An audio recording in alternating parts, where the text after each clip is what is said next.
some smaller doses, but I have to good hits.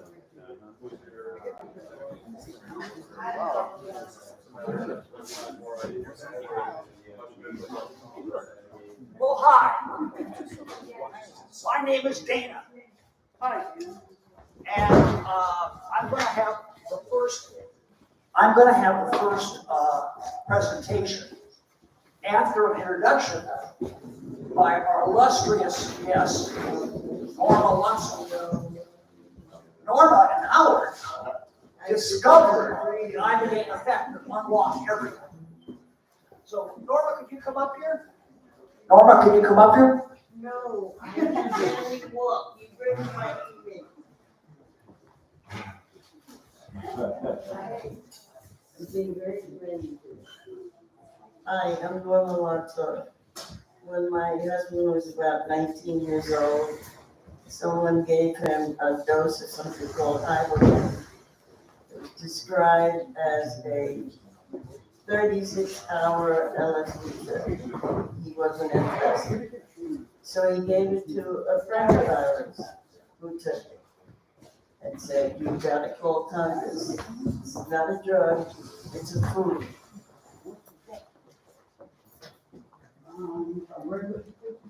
That's all you need to know from there. There is no more. No, there's a big gap between anything to get our. And so there was about 20 years or more in between 1962 and 1986, 1982. And there were no sources of Ibogaine.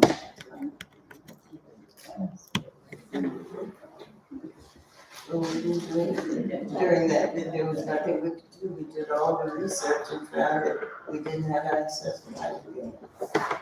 And we didn't regain access to Ibogaine until the 80s. And that was. Put the phone a little closer to your mouth. That was only because we were dealing with a bunch of European doctors that had a source for Ibogaine. And then we began our work again. But I can't talk anymore. Well, what did you say, 86? I think it was 82 when we started Well, the foundation. there was like a previous movement, like everything else. And the previous movement was against heroin chic, which we just said is not chic. We had some little protests. But you gotta have a positive alternative. So in around December 12th, 1980, after Reagan was elected, but before he was sworn in, we realized we're not going to be able to legalize pot in the next 18 months. See, a bunch of other issues have been put on hold. One of them was, trying to find the holy grail of the beatniks, Allen Ginsberg and William Burroughs, to find a cure for heroin. And they investigated ayahuasca. They were just like one continent off. But, the only person who knew there was something that worked was this kid that they didn't know. In the meantime, the kid went from being 19 to being about 40. He did a movie called Smokin' with Norma. And the next big project was Ibogaine. But it didn't happen right away. First he went into the library and did some research, and then he took a pause. Then he started again, really when Ed Rosenthal gave him money. He gave him he gave him $5,000, I gave him $1,500. So it was, a lot of political motivation, but not a whole lot of resources. And it didn't really get going until Cisco came on board in 1982. And there's Bob Cisco's son. who's still, you know, in the fight. So, I put it as starting naturally when we gave him the money, right, which was December 12th, about a week after John Lennon was assassinated. John Lennon could have used Ibogaine, but we didn't really think about it as a practical matter yet. We were trying to figure out, did it really work? Because basically we had a report that was 20 years old that it worked. And it took a while for us to become really convinced. It took us about 8 years to convince ourselves this stuff is real. Anyway, I've got to like do a slideshow here. Where is the slideshow? You know, it would be good if everybody could like kind of move their stuff up. I don't know whether we're going to have that many people here today, which is unfortunate because I think, you know, we do have a family person. So anyway, everybody move up one row. Like move your chairs forward one row.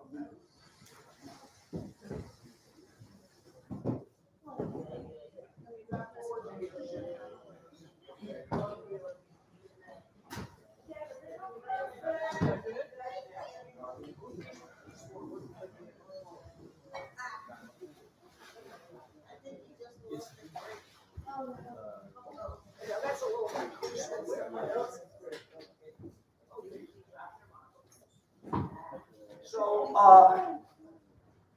they said we have a slide projector here. They said there's somebody here who can set it up. Can you set it up? It's from the computer? Probably. Okay, let me get the computer. Alex had it. Alex can put it up.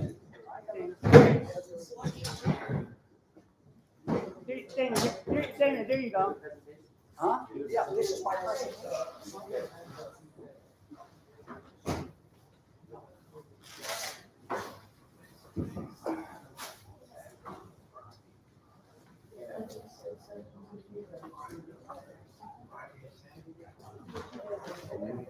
Just in case we want to get audience shots off. Oh, yeah. Am I in the what?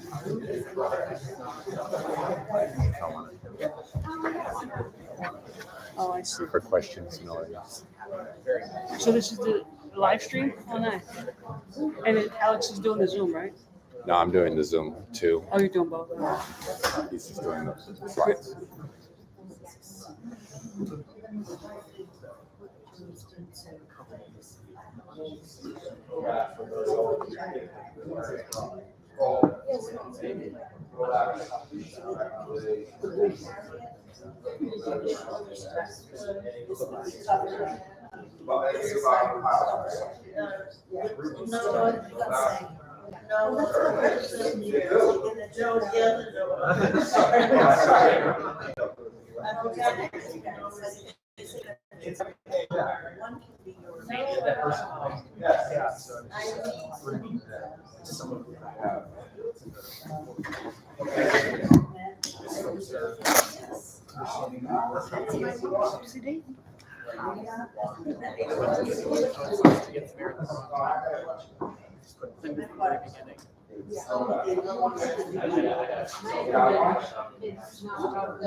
So the slideshow will start. Throw back. Sure. Throw back. Hello? So I'm gonna like say one thing here. A lot of groups were like invited to attend in mass, like vocal. I think there might be one guy from here from vocal later. The problem is that housing works and tag, and vocal, which all started out being part of that gov, are in a political milieu right now where they're afraid they will offend somebody if they come to this. So, the backstory is too long to go into, but we have to kind of break the ice because we need these people. Later today, we're going to have a 15 or 20-minute session where we're going to have a discussion about what our agenda is as a group. And right now, the only thing on the agenda officially is opiate abatement funds for clinical trial. And we want to add two things. One is which is a state law creating a license system to have Ibogaine clinics. And the other is changing the New York code as it governs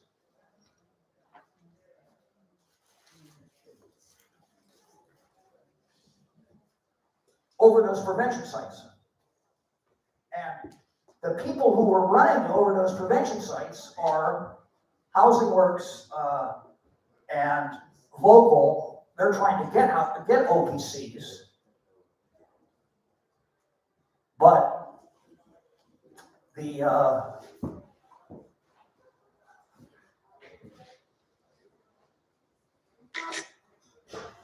governor, Hochul, is blocking any more needle exchange type OPCs. Of course, the big one is on 126th Street. That's Nairi. It was called Nairi before. It's called something different now.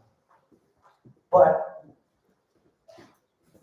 we have to get them on board if they're going to agree to expand the overdose prevention in this unexpected direction. See, they just want more centers. And, it's going to be posed as being a contradiction by people who are against making any changes. They don't want to get into Hochul. They're willing to sit and fight with Hochul for 10 years and have no progress at all, when she might accept psychedelic detox. So we got some work to do. We can go to like Eric Botcher and get something introduced. But if the stakeholders aren't really for it, it will not get the support it needs to pass. Even the city council, which is pretty easy compared to the state. Anyway, this is the old cover for this, and this is the quest for the quitting pill. And it was important because it featured something called 18MC, which I have a lot of stuff about in this presentation. 18MC was supposed to be a non-psychedelic Ibogaine. Something that would do the same thing without the psychedelic effect. And Stanley Glick, all on his own, said they're never going to go for that. But he, never going to go for Ibogaine. But they might go for this. And people listen to him. So for 20 years, until MindMed announced that they were abandoning it, but apparently did not, it was like hanging out. It was like a storm that hangs out on the horizon. It never comes, but it's very distracting. So that was what happened with ATMC. Next slide. And this is what was that, Phil? the important point is this is all studies 7 years ago or something.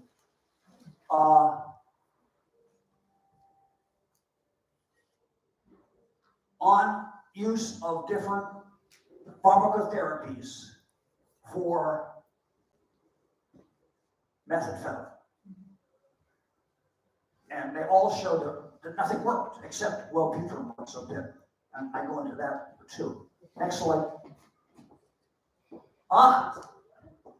Well, here's the 18-methoxychlorinarabine here. The other stuff we're talking about, Ibogaine and noribogaine. Ibogaine has this oxy group on it, carboxyl, right? And 2 hydrogen, that's a methyl. You see, when it is metabolized, it becomes this other thing without the C. And remember, carbon is very heavy. Carbon and oxygen are like 14 and 16 or something. They're very heavy. So it can't do the next step that it has to do to have the ibogaine effect, as long as that carbon is in the picture. But it miraculously changes into noribogaine. Now, this was patented by Arrival of Howell, and actually got a patent in Miami, and it completely screwed Howard's patent, basically, because they said, no, it's not really ibogaine, it's this other stuff, but the other stuff was always there. You know, in other words, every time you take ibogaine, it goes through the liver, you get noribogaine. So it was always part of the picture. Even, you see, the thing is, the important point about the experience is the initial phase is all ibogaine, visualizations and that stuff. About 8 hours of very intense memory recall, and it's recalled visually. And then it's followed by this clear psychedelic period, which is the noribogaine. Next slide. Oh yeah, it's lipophilic. See now, if you look at the 2 drugs that make up ayahuasca, that's 2 and 3 here, right? They need each other to have a psychedelic effect, because it doesn't hang around long enough. DMT doesn't hang around long enough to do much if it's metabolized right away. But the other thing to understand is that serotonin is very, very active. It's like the LSD of your brain. Okay. Dopamine is very active. It's like the cocaine of your brain. Next slide. Oh yeah, next slide. Yeah, here. Okay, so this is the thing about the limbic system. I don't know if you can see this, but you see this part where the arrows, one of those arrows goes into the prefrontal cortex. But what happens when you become addicted is that the learned experience of doing the drugs sticks with you, and you end up remembering it anytime, and it has a tendency to elicit a response. So anyway, when we talk about the base of the brain, which is where ibogaine is doing its work, though, it's actually throughout the system. It's in this like bottom of the brain, right above your nasal cavity, right? Next slide. Okay, so this talks about how dopamine reacts to a reward, right? And this is when you first have a rat and you give them fruit juice, which to a rat is like giving them crack, and they get a big dopamine increase, which means that locking in to the experience, they say, I want more of that. Next slide. But they did this experiment, like Pavlov's dogs, where they started signaling to the little animal about 2 seconds before the reward. And lo and behold, the paired stimulus moved the needle here. And it's now coming up and eliciting arousal. And that's what you got to understand. People were told there's this pleasure switch in your brain. This is like by Nancy Reagan. There's this pleasure switch in your brain, and it's coming in and commandeering your pleasure switch. You know, what the implication that you won't be able to have pleasure anymore. And what is really happening is it's the arousal switch. And if you think about sex, it makes a lot of sense, because dopamine is a lot about sex, right?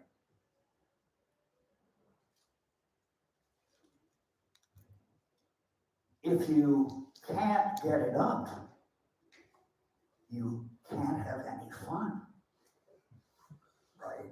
So without arousal, pleasure doesn't really get going, okay? But if you have arousal, it'll go looking for pleasure. Next slide. Now this is the dopamine cascade. Tyrosine is like in nuts and meat. It turns into L-dopa. L-dopa turns into dopamine, and down at the bottom, you turn dopamine into the fight or flight drug, norepinephrine. So the interesting thing is that you don't even have to have any of this stuff unless you have the gene for it. They took out the gene, and the mice died immediately when they were born. Next slide, I'll explain that. Next slide. Okay, so here is your kidney, right? And there on the top is the adrenal gland. That's where the norepinephrine comes from. Now, they have something called GDNF, which is a nerve growth factor. And when they knock the GDNF gene out, not only were the mice born with no adrenal gland, they were born with no kidneys. So that'll definitely kill you if you're a mouse. So just remember, the nervous system isn't all in your brain. There's a lot of it's in your body, you know. So the next slide. Yeah, this is the fun slide. This is the rats having sex, right? And you see over here, he sticks it in right here, and nothing much happens at first, but then he starts to get aroused because it feels good. He goes to a new level of pleasure, and then he gets a big orgasmic peak. And I guess after that, they smoke cigarettes and drift off to sleep. Next slide. But what happens if drugs enter the picture?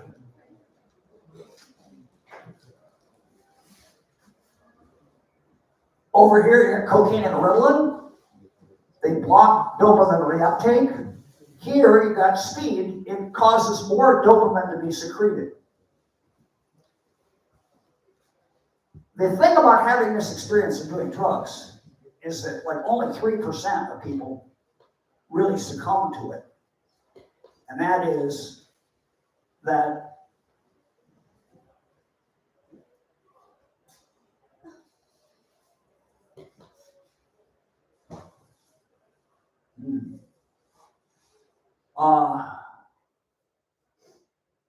it takes over your consciousness. It's like a blinding flash of light for some people. And they never forget that experience, and they always try to get back to it. So your whole thing of like, you know, the arousal can cause you to like lose your focus, and you end up chasing coke. That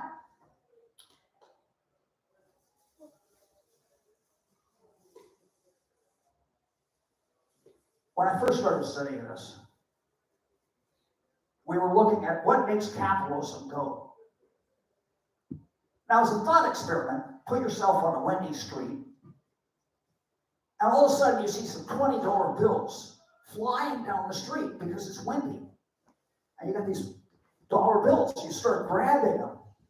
You don't look around to see who they belong to. You grab them. Well, you can make a whole economic system go on that. The yippies went on the stock exchange and rained dollar bills down on the participants. And everybody stopped doing what there's guys doing $1 billion deals, right? They stopped doing it to grab a dollar bill. So this is so strong, that it makes the entire capitalist system go. And this is all hardwired into dopamine. Okay? We haven't exactly been able to replace capitalism yet, so I guess we just take advantage of what we have. Next slide. Yeah, this is the great one. Now, it's a little hard to see here, but the lower slide has less bodies in it. You see how there's 2 bodies up there? There's only 1 body here. It's pruned back a lot of dendrites, but it causes literally cocaine, causes you to lose neurons, causes you to lose dendrites for sure. Next slide. Back in the beginning of time, when we were having this argument with Stanley Glick, but do we even need visual component of Ibogaine?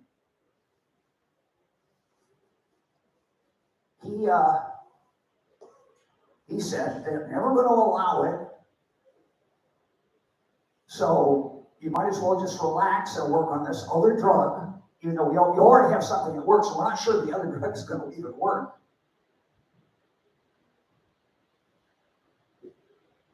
I posited that this is like a microtubule, right? This is microtubules in a dendrite, right? So the microtubules are like a laser fiber optic. And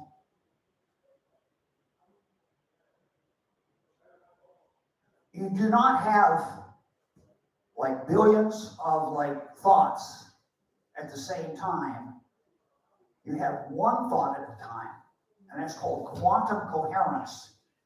So there was this thing called quantum coherence of microtubules. I says, this has to be relevant because it's saying that the basis of thought is light, right? Like the light went off in his eyes when he died, kind of thing.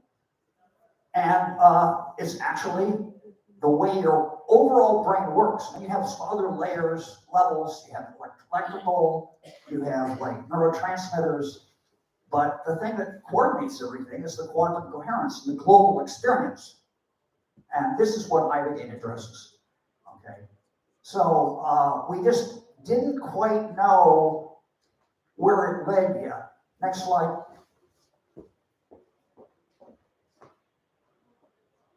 Yeah, this is where it leads. Now, there's a movie out called In Waves of War that I went to see at Angelicus. And Marcus and Amber Capone were there. And it shows a representation, like kind of a cartoon, of Marcus reviewing all the moments of his life. It's like he's swimming in like photos, right? The photos are just coming out. And this is actually in your brain. This is how you turn stuff into long-term memory. And each one of these places is like a photo, right? But it not only has light, it also has smell, So each of the photos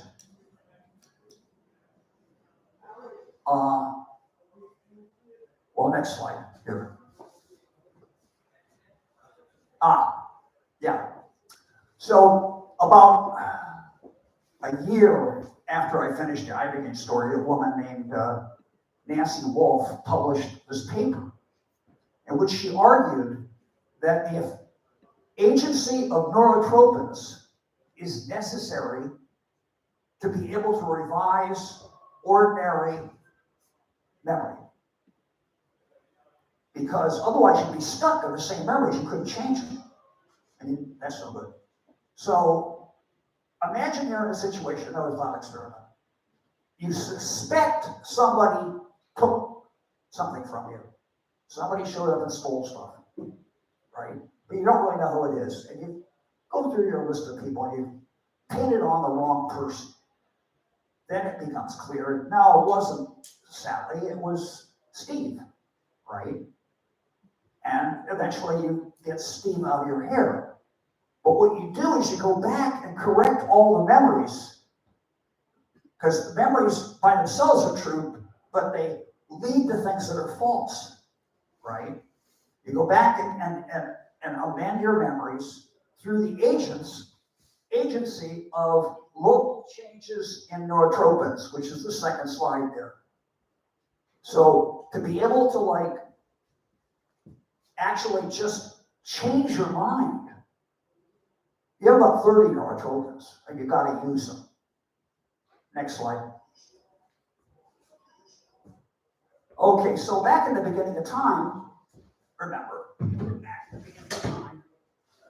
in the beginning of time, the first thing that happened in 1989, after Howard Lotsof got Ibogaine from the president of Gabon, went with Cisco and Norma.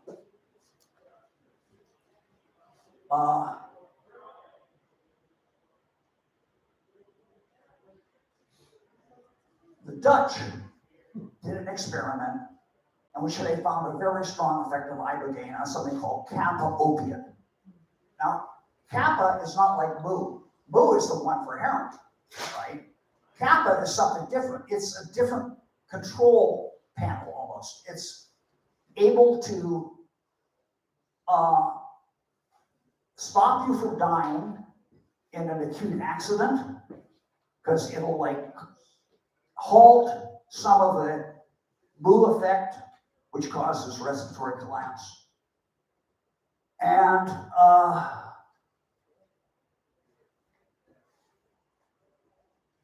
it's a dysphoric hallucinogen. And oh yeah, it's like salvia divinorum. How many people know salvia divinorum? And you know, what was your experience with it? Was it fun? No, it wasn't fun, right? It's not like heroin. Heroin's definitely fun. So this is something that you had in you that, you know, would basically be like a bad trip if you had it by itself, right? But it does a lot of stuff. To begin with, it protects you against CNS depression. Then it chronically upregulates, turns around and has the opposite effect on mu. Because mu stops working, right? Basically, that's why they have to keep increasing the level of morphine that you get. So you don't want to like have that. So what this does is your body's own internal way of regulating mu. And it inhibits the cyclic AMP, which gives you something called adenylate cyclase. And adenylate cyclase gives you all the nasty withdrawal effects. You know, runny nose, flu-like feeling. That's immediately abolished. And then it downregulates beta-arrestin. This is one of the most interesting things of all, because beta-arrestin is what stops you from reacting to every single stimulus and go to every other stimulus if you have too much of a certain stimulus. And beta-arrestin also has the effect of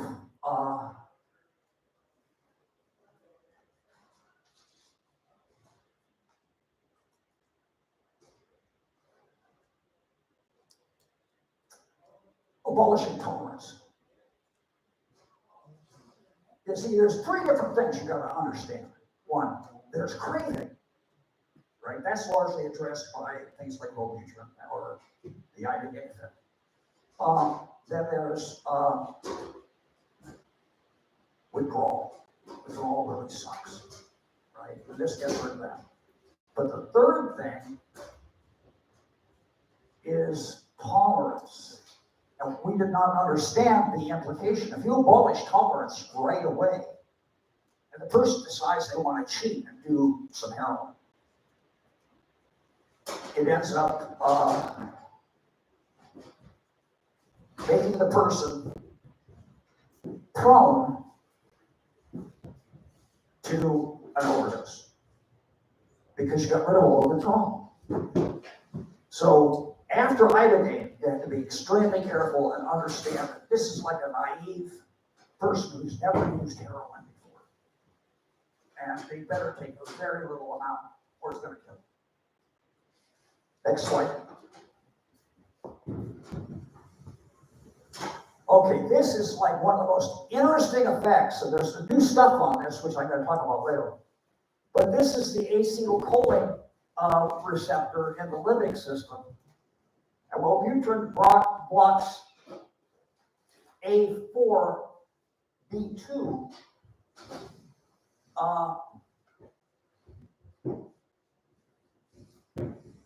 Ibogaine works through a different pathway called A3B2.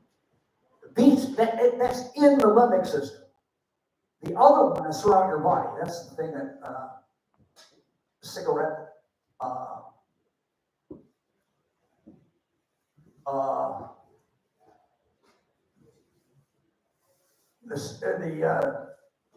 the nicotine arrest of like Wellbutrin, right, works throughout the body. And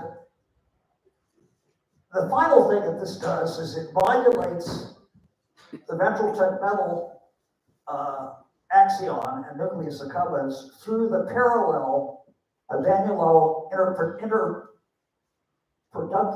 pathway. Okay, next slide.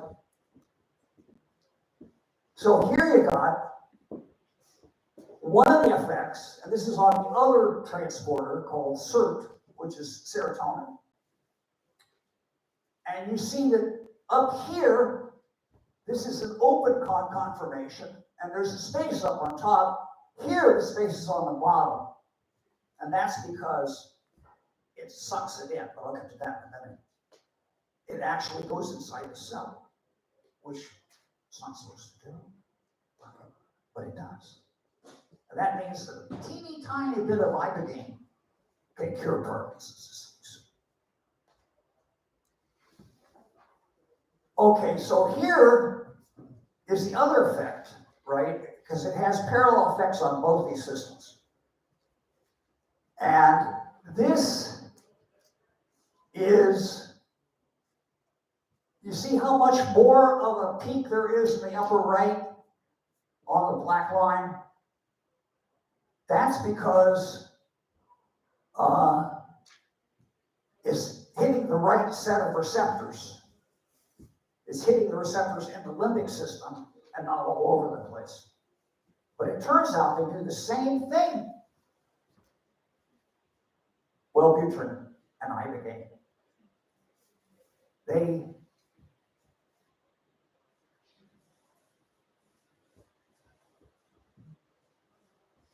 chaperone misfolded transporters. So they have an effect on the serotonin transporter, but with dopamine, what they do is they cause you to have more dopamine transporters because some of them are misfolded. The chaperone effect is to like cause the stuff to be refolded correctly so that it works instead of having to be discarded. And this is all new. This is very new here. Okay, next slide. Now, this is just a kind of a nasty effect that gives you like interferes with balance, causes dangerous repetitive vomiting in about 1% of Ibogaine treatments. It's implicated in tardive dyskinesia, which is the rocking thing you see on television. If you have this rocking, you can take this drug. Well, you get it from drugs, Thorazine and haloperidol. The only good thing about it is it blocks NMDA toxicity. You don't want NMDA toxicity, so. But basically, they set out to get rid of it, and Click got rid of it. The only problem was 18FC is still not being released almost 30 years later. So, and this is the final of the three, because the three are kappa, this one,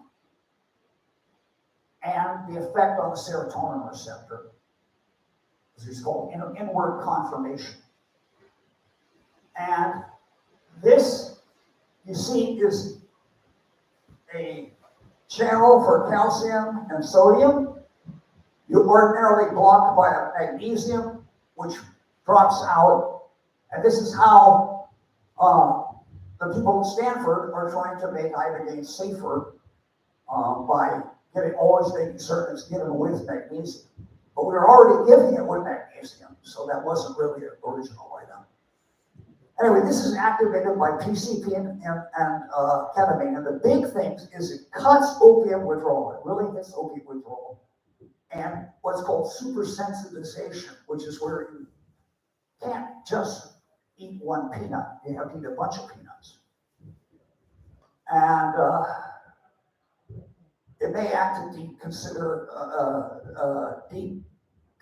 the M5 glutamate pathway, which is a different kind of glutamate. But this is a glutamate receptor up here, see? Glutamate and NMDA. And right now, there's a guy who's not here named Dimitri Bukianis.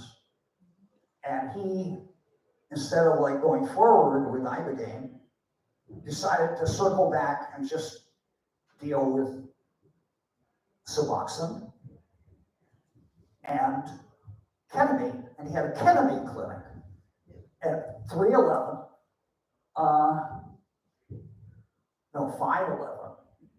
Canal Street, which just closed, which is a shame. We're going to try to get him to add Ibogaine. But, you know, he's not that much into Ibogaine. He'd rather people use Suboxone to quit. And Suboxone is very hard to use to quit. Okay, so when I went to London in 2000, I said, if you're really dealing with neuroplasticity, right, you've got to have growth factors of some kind. I didn't say growth factors because I didn't really know about growth factors, but I said that stuff has to grow in you. You have to grow new dendrites. You have to grow new connections to recover from your problem. And this will do it, right? So this kind of shows what's inside the cell that you need to regrow. Anyway, next slide. This is the key effect of Ibogaine. And we did not know about it in 1994. We did not know about it until 2005 when it was published by somebody that was not even part of the Ibogaine scene that we knew of, right? Dorit on. But you can see the extent to which these things have grown in just 48 hours. They're sending out dendrites. So if you flood the system with GDNF, you're going to get a lot of regrowth. Next slide. So here is yet another slide. This shows how on the left GDNF works and the GDNF gene. It recruits an RET. Then you have a series of like signalers that go down. One of them comes along like a sky hook and pulls out GDNF messenger RNA. And the GDNF comes out of the cell. But see, this is another thing that shows it actually goes through a process of like these Golgi bags, sacks, right? So it's coming straight from the GDNF, is coming straight from the nucleus. Now look down here, right? This dopamine and serotonin near the surface, and they're actually produced right on the surface. So this is a completely different mechanism. There's a third, which is like acetylcholine, which is generated at your mitochondria. But most of these things come from your nucleus, unless it's something like a serotonin or a dopamine, which are created right next to the cell surface. Next slide. Anyway, Ibogaine increases GDNF secretion 12-fold in dopaminergic cell line. And you can see it's close to zero here, and then all of a sudden it's way up there. And 12-fold is a lot. So it has real robust effects. Next slide. Now, this is this shows that once you turn on the GDNF production, it makes more GDNF. And that comes back, it turns on more GDNF. So that fascinated us. Then only later did we look at the question mark, Ibogaine. How does it do that? There's no Ibogaine receptor on the surface of the cell, right? It's doing it some other way. Next slide. And this is what it does. You see the Ibogaine up there on the top left? That's outside the cell. It's going into the transporter. And it gets down into the transporter. This is the noribogaine is the only thing thin enough. Right? Ibogaine still has that extra carbon on it. It's the only thing thin enough to fit in the channel. So it's like a specific key, and it ends up being inside the cell, in the cytoplasm, which is kind of a shell, right? And it hangs out there for a long time. I talked to the guy who's the expert on this, and he says it definitely gets into the cell. Well, once it gets into the cell, it has direct chemical effects, and Ibogaine's a pretty active chemical, so it is actually bypassing the receptor completely, working through using the serotonin transporter, which ordinarily is there to suck the serotonin back in so it can be recycled over and over again. It sucks an Ibogaine in instead. And we know what happens. Big burst of growth. We don't know how it happens yet, but it's the most likely explanation. Next slide. Oh yeah, this is the pod, right? Ibogaine is a retrograde signaler, which means it's signaling back to the terminal from the receptor. And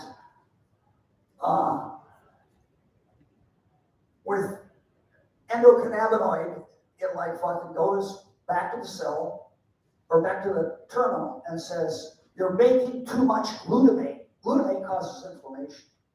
So this is a thing to prevent inflammation, right? I think I killed the AIDS patients when I needed a marijuana brownie that they would not let them have because they had AIDS wasting and they had inflammation.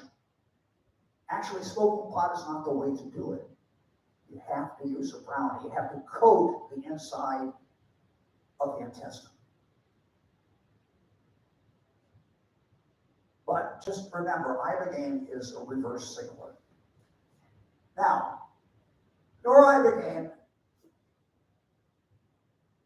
but not ATNC, exhibits similar actions as Ibogaine on GDNF expression and ethanol self-administration.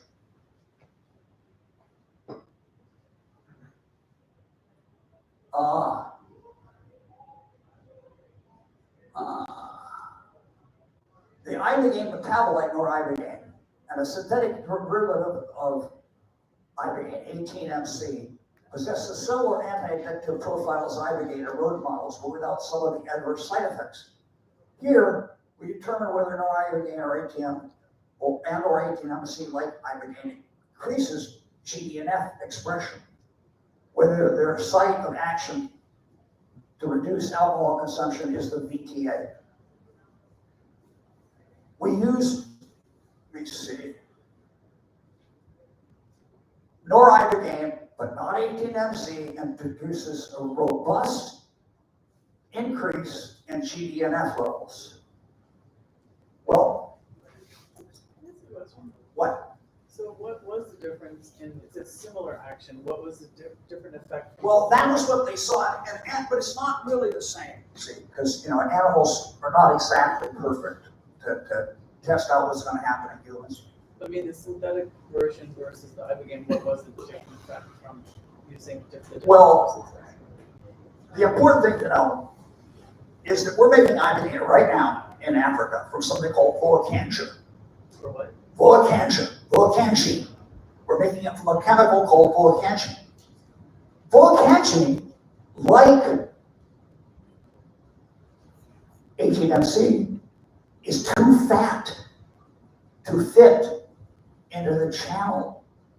So we can't release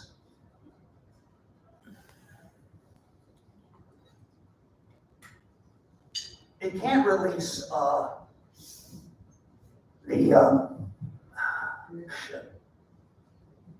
it can't release the GDNF because there was no way to get the Ibogaine into the cell. It's too fat.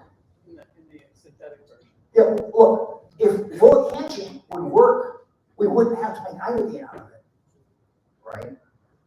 So voacantine is too fat, 18-MC is too fat, Ibogaine is slender. Okay, and then next slide. Yeah, this is the problem. Everything has a problem, right?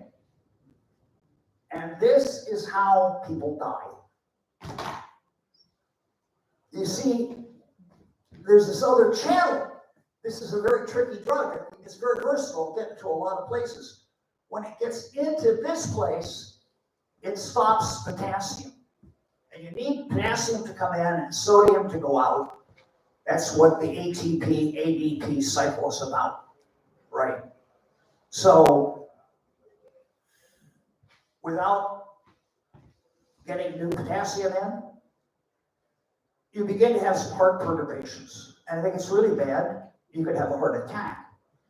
But they say it can be stopped with just giving prophylactic magnesium, so who knows. Anyway, the estimates of what Ibogaine does in terms of the number of deaths. There's a London Psychiatric Institute that said it was 1 in 325.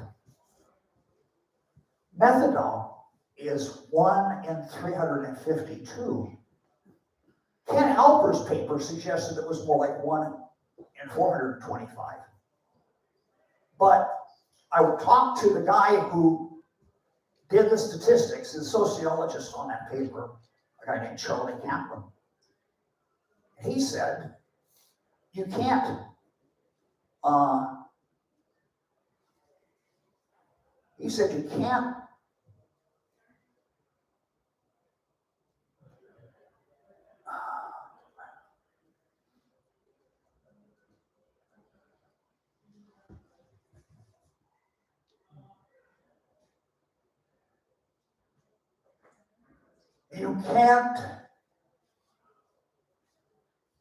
that's now I remember. He said it's 1.3 times a year. It grows from 3,414 in February of 2006. So Ibogaine is really an underground thing. It's spread through drug users. They're very passionate about it when it first happens. They try to get all their friends to do it, right? And it does grow at least 30% a year. Well, if you do the math and just take that basic figure and multiply it 19 times, because we're getting up to February 2025, you get about 500,000 treatments. They say there are 60 deaths. 60 deaths out of 500,000. It's pretty safe drug.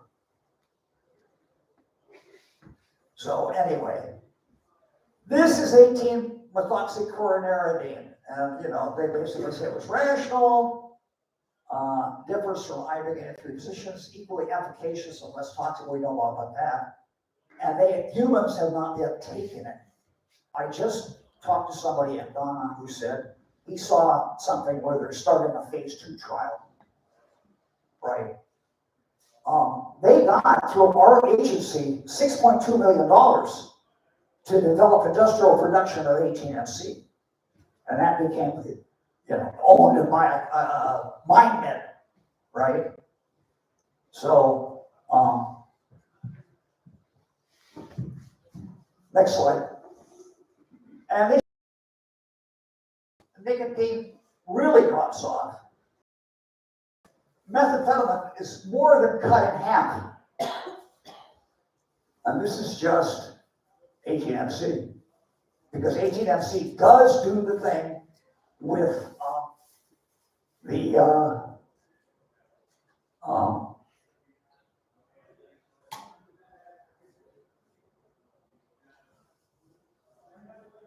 18-MC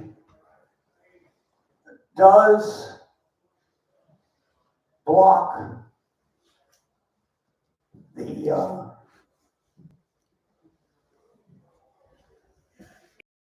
receptor, right? So it does that equally. It just doesn't do the other stuff. Next slide. Yeah, and you see, this he's saying all the addiction is in this one little place where the red arrow is. And the brain is more complicated than that. To think that you can just push one button and have everything be fine is stretching. Next. This is bupropion, which is Wellbutrin. And you notice the bupropion is less effective, is shorter right here below than the thing above the line. The thing above the line is placebo, right? So, next slide. And, you know, they're looking for something more effective. Next slide. Yeah, see this? This is, look, this is practically gone. They could just sell it as a smoking cessation. It would be better than Wellbutrin. Next slide. Now, this is a quote from Stanley Glickman I'm going to read. The hallucinations are just an unfortunate side effect, explaining that Ibogaine works on the brain like a hybrid of PCP and LSD. Part of the problem is that when you go through this thing, it's so profound, you've got to believe it's doing something. In part, it's an attempt by the person who's undergoing it to make sense of the whole thing. Generally speaking, Glick's research has shown that Ibogaine dampens the brain's so-called reward pathway. Well, this is not accurate, because you saw the pink slide with the cells going to sudden growth. You have more capacity. So the same amount of dopamine works, right? You've had like kind of deficient dopamine. When you get more capacity, it's not dampening it, but you don't have the extra dopamine. The compound was also improved to increase the production of GDNF. That's correct. So he's partially correct, but he didn't have the stuff on 18-MC showing that it did that. Go on. This is what this is the psychoactive effect that they're so upset about. Right? In other words, the guy's laying there, he's watching the back of his eyes. He's not doing anything. He's not a threat to anybody. What is the problem? Next slide. Oh, yeah, we're getting near the end of it when this comes up. Okay, so REM brainwaves most closely resemble awake state. Wakefulness pairs serotonin or nicotinic cholinergic activity for muscular activity. REM seems to pair melatonin with muscular cholinergic activity for regrowth and immune modulation. So you just look, this one at the bottom is the closest to the one on the top. And this is important because you got to be able to like remember what you like saw, right, in the dream. You want to be able to recall your dreams. So it has to be pretty close. Slide. This is the other thing. This is that basically this switch, acetylcholine, supporting wave activity in the dendrite, and glutamate sitting outside the dendrite, making heat, which perturbs the light so that you get a particle, right? And that particle basically sets off all the other changes in your body. So,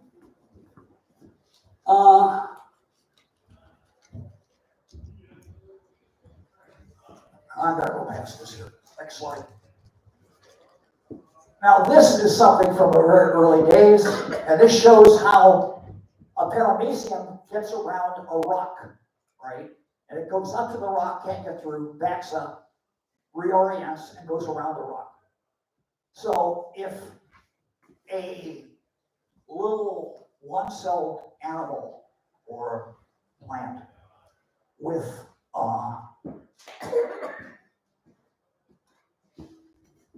if a little one-celled animal can do it without a central nervous system, then stuff in our brain ought to be able to do it because it has a central nervous system.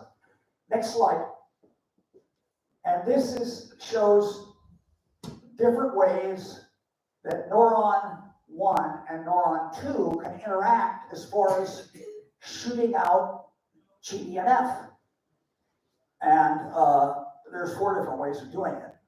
But what it does is it causes the cell to grow toward the neurotrophin. Next slide. Okay, this is from really early. This is from Glick, not Glick, this is from Mulliver. And Mulliver actually tried to shoot 18MC, or shoot Ibogaine down. But he did some work that helped us find out where it was active. And it turns out you have sudden bursts of activity out of the inferior olive up into the cerebellum that lights up the Purkinje cells so that it's as if these memories, remember the memory plates, are bathed in light. Next slide. And what happens when you do this is what happens with like, ordinarily the prefrontal cortex is involved. The cerebellum is a part of the brain where you ride a bicycle without interfering with your ability to talk to the other person riding the bicycle next to you. You don't have to use the forebrain. It's already automatic. And what happens is recreational drug taking upsets the balance and you end up with the serotonin, as William Burroughs said, where your feet walk you down to the dope spot. Or somebody walks into a convenience store, they're really conscious of it. They order some cigarettes, even though they swore they were going to quit. And only remember that they said they were going to quit when they have to pay for it. Because that's the one thing where you have to take over executive function of the prefrontal cortex. Next slide. Yeah, here it is. This is a really important slide. These are the other thing. Besides the stuff from the inferior wall and into the cerebellum, you have PGO waves, which is pontogenicular waves, and they show up in the G point, and the G point, basically projects the results of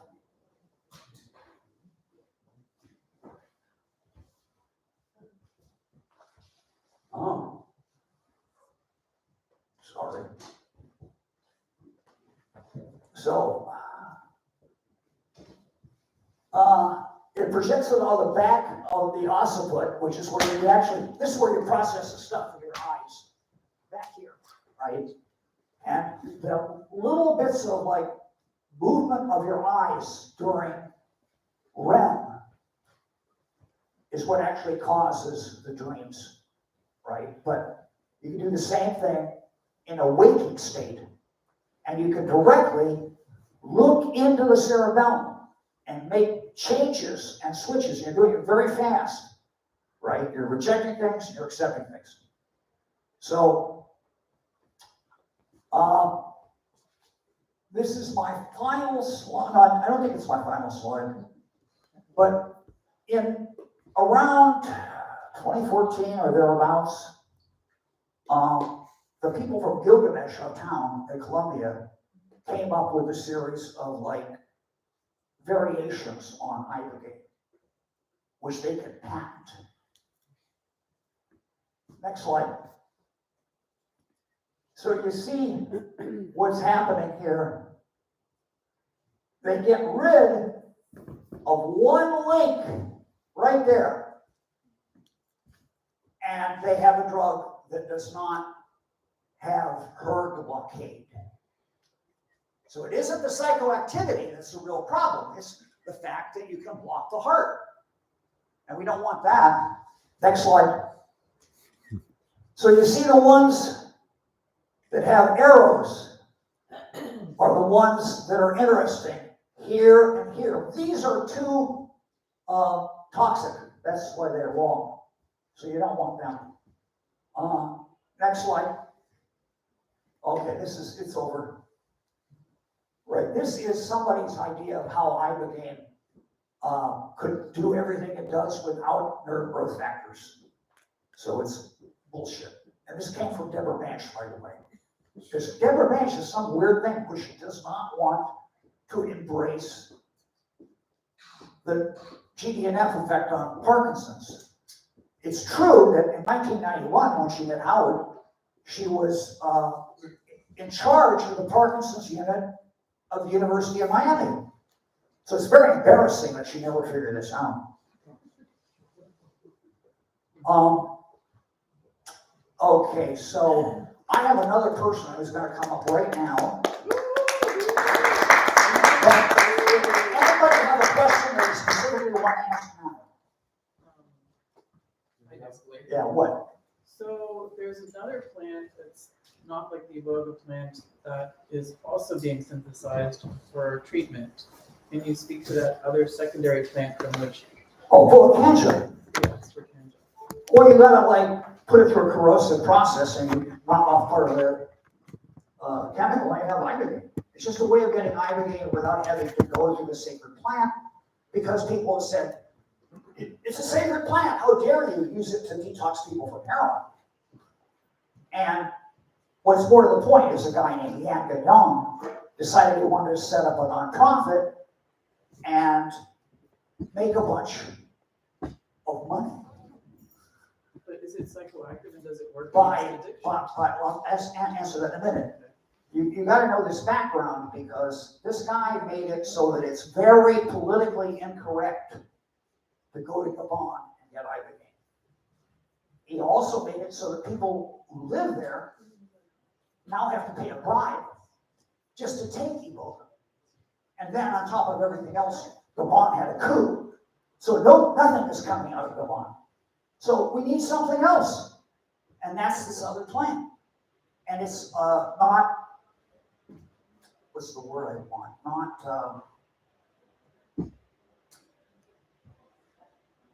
my vocabulary sucks today. Vacation. Yeah, what? Norma has something to say concerning the Visconti Africana. A solar conjure, first of all, is easier to get a hold of. It grows more rapidly. You have a microphone? No, I don't need a We can microphone. hear Oh, there's one of those. Yeah, please give her a microphone, people. Okay. Yeah. Then I can take this. Push. it. Oh, I'm sorry, I'm sorry. Solar conjure is more plentiful. It grows more like bamboo. Whereas you're destroying the whole plant when you have to go to get the root of the Iboga plant, which is you're going for the root bark. So that means you destroy a whole plant just to get to the root bark. Well, yeah, but Norma, to be fair, For treatment? they have As far as I know, yes, the Does it stop the- ibogaine that's extracted from volcanite works as well as the ibogaine that comes Yeah, it's from ibogaine. the taproot and the It's Iboga plant. chemically Does ibogaine, it have period. the same psychoactive? It's IBA. Yeah. The thing is Just double- that you do, on the other hand, have to use the whole plant. But it grows like in a single season, right? It's an annual, not a like perennial. So, you do have to use the root bark of Volcantia though. But it grows more plentifully. Yeah, it grows in a lot of places. It doesn't need The rainforest, whole idea is not to triple destroy- canopy. The whole idea is not to destroy taproot and the Iboga. Yeah, I'm for that. No, I think. The only problem I think is, no one these did. guys have like made a deal with Jonathan We're Dickinson after that. to sell their ibogaine for him exclusively. And, well, I don't think he appreciates us coming back onto the scene. Well, you're And dwelling offering on people politics. Huh? You're dwelling on like local politics, and they're always gonna be there. Yeah, I understand that, but this is, has to do with the Canadian manufacturer of ibogaine from Cabernanthe. And, plan to like kite up the price to $2,500 a gram for $100 a gram. So, he told people, he says, I want to have a mansion in the country as befits, this is France, as befits somebody running a prestigious nonprofit. Who put their hand back there? Yes. So what's the, Could you pass him the microphone? you all hear me? Yes. Yeah, so what's on the forefront of using some of the other alkaloids in these Iboga family plants? Because there was a recent study where they looked at oxo Iboga. And it Yeah, had, that's it was next, just, actually. it was just as efficacious in opiate Yeah, use but that's, disorder without the cardiac. yeah, but that, you're correct. And somebody, Noah, will you come up here?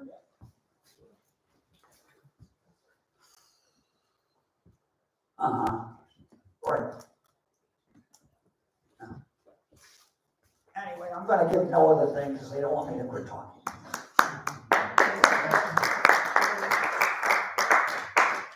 Good afternoon, everyone. Good afternoon.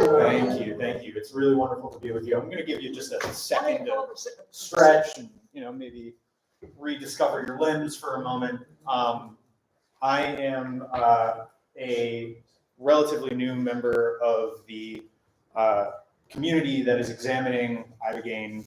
I come to you as a science journalist, someone who's here just to communicate what I have seen and what I've experienced in observing Ibogaine treatment. And some of the elements of Dana's presentation are going to be kind of talked about in more general terms. I don't have the decades of experience studying the plant that my colleague does. However, I have had the privilege of watching Ibogaine treatment work and watching it work at incredible speed in communities that were otherwise without hope, without resources. I can just get a next slide. So I spent the last year at the Massachusetts Institute of Technology studying Ibogaine therapy. And my focus was on the reality of Ibogaine treatment, not what we've heard, not what we've read. And so I was fortunate enough to go down to a clinic in Tijuana that was offering Ibogaine therapy, not an analog, not some differentiation or active metabolite, but the actual medicine with Tabernacle Iboga.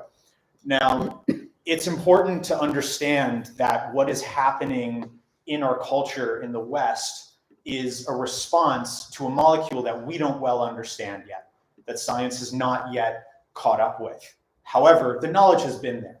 It's been there for thousands of years, and that's why it's been safely used in communities in Gabon and parts of Cameroon for that entire time. So my work was focused on 5 veterans of the Special Operations Forces community. These folks are incredibly tough guys. They've been through hell.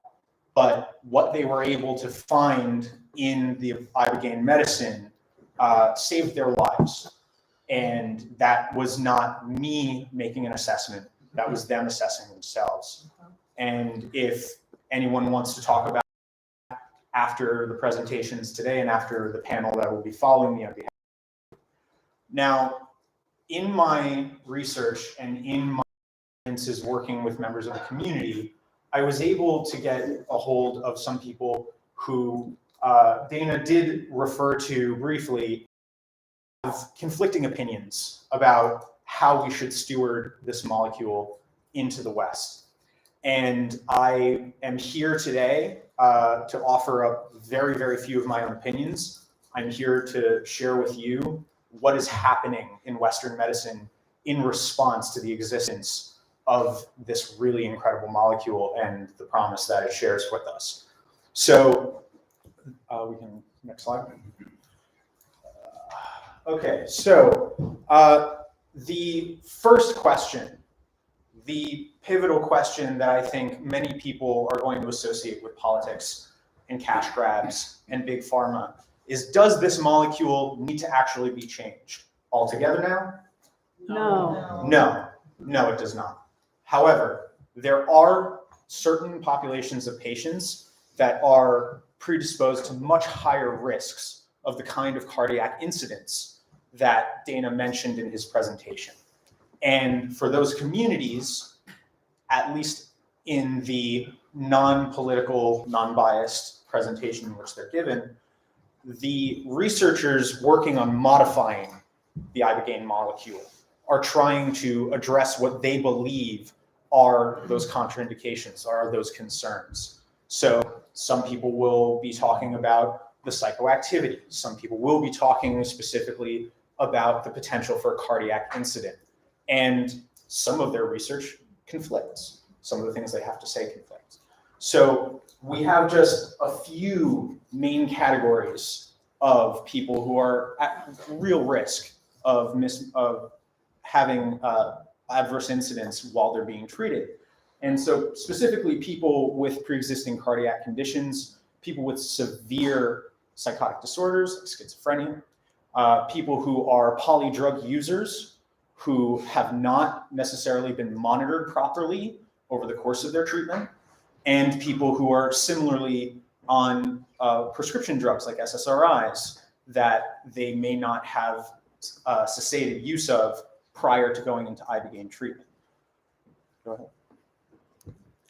Now, this community in Western medicine is very interested in trying to do what Western medicine does, is get very specific about treating very specific problems. So for them, specificity provides an answer. And so they hope to create a way for molecular manipulation to supersede the otherwise difficult to understand 12-methylibogamine molecule. And we're just going to take a look today at a few of the prominent examples of these efforts. And I would be very happy to engage with anyone afterwards who wants to talk about the research, things that they've heard, things that they've seen. I am here also as a learner, and I'm sure we all walked away from that last presentation with some new information. Okay. Now, This is not a new effort.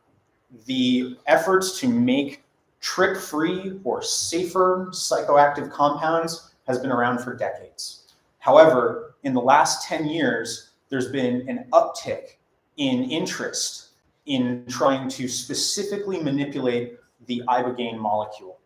And there are many different groups that are trying to patent their particular recipe, their particular spin, in order to make GMP supplied drugs that can be brought to the public in ways that they believe are cheaper and more efficacious. Right? So one of the ones that Dana mentioned is 18MC. Now, as he mentioned, this was synthesized by Stanley Glick and his team back in the 90s. Yes. Kuhn actually did. Well, we're They're partners. promise, we're gonna get there. And so, go ahead. One of the, I'm just, I have Glick here, but I also see that he had colleagues that were working with him on this process.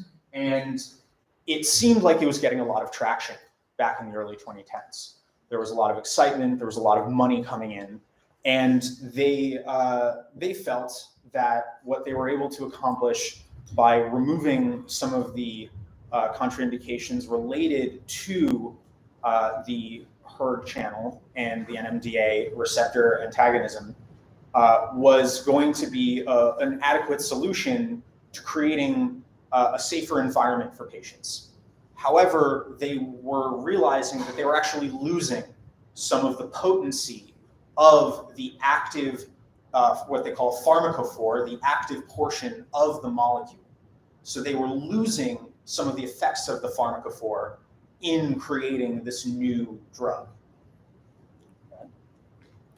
So what they did is they went back and they tried again. And they tried to make new molecules that would offer different elements that are either going to be more potent at about half the dose size, or similarly potent but better at mimicking some of the main effects of Ibogaine.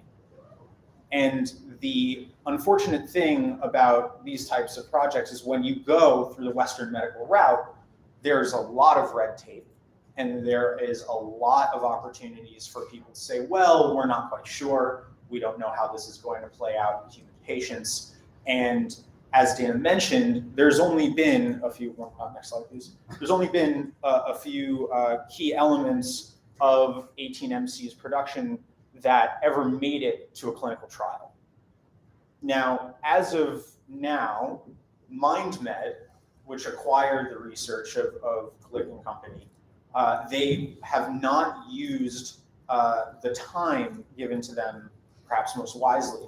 So they have had the production of a phase 2 clinical trial for 18MC in a holding pattern for the last several years. And the last time we heard anything from them was in January of last year. So the next and probably most unadulterated formulation of Ibogaine is the active metabolite. And as was mentioned, this was put forth into sort of the Western literature by a woman named Deborah Mash in the early 90s. And we knew that Ibogaine turned into something, but it was a combination of her work and some of her colleagues that were able to get there first and see that this is going to have slightly different targets than Ibogaine, and it's going to remain in the system a bit longer. Go ahead. Now, it has a lot of the same targets, and what, I'm not sure if you can see it well here, but it's interacting with nicotine receptors, it's interacting with serotonin and dopamine transporters, it's working the same neurotrophic factor angle as Ibogaine, but unlike Ibogaine, it's actually going to remain in the system for up to 3 months. It's stuck in there. Yeah, so it gets stuck in the potassium ion channel, that hERG channel, and because it's a thinner molecule, as Dana mentioned, when you metabolize Ibogaine, the molecule physically gets smaller. It's dropping a few atoms, and that allows it to slip into the potassium channel. And so there it's going to stay. No, it's more like the SERT transporter, or the search transporter. The serotonin reuptake inhibitor channel. It's not the same. It's not, yes, it's not the same. It's changing its pharmacology as you're metabolizing it. Go ahead, next slide, please. So, as Dana mentioned, there was this one person who has been at the forefront of noribogaine production and has made it her mission to champion this particular molecule. Now, I think the important thing to remember is that for today's purposes, we are not assessing the politics of the person, we're assessing what they're trying to do. And what they're trying to do is they're trying to create a different modality, a different way for people to interact with the healing benefits of this molecule. So MASH asserts that noribogaine is different from ibogaine and that it does not have the observed psychedelic side effects, that risk aversion, misuse, and other safety concerns. There is a lot of research that contradicts that point. And so it's important to recognize that the people who are initiating these studies and leading these studies, they have a vested interest in saying, well, I have found the thing. And that's been the case in pharmacology for a long time. When someone's creating a drug, they want that drug to be well received in the public. And so this was one person's effort to say, well, we've found the active metabolite, we've found the thing inside ibogaine that works. And so MASH decided to pursue patents around this particular drug. And so they're currently in the midst of a phase 1 clinical trial specifically for alcohol use disorder.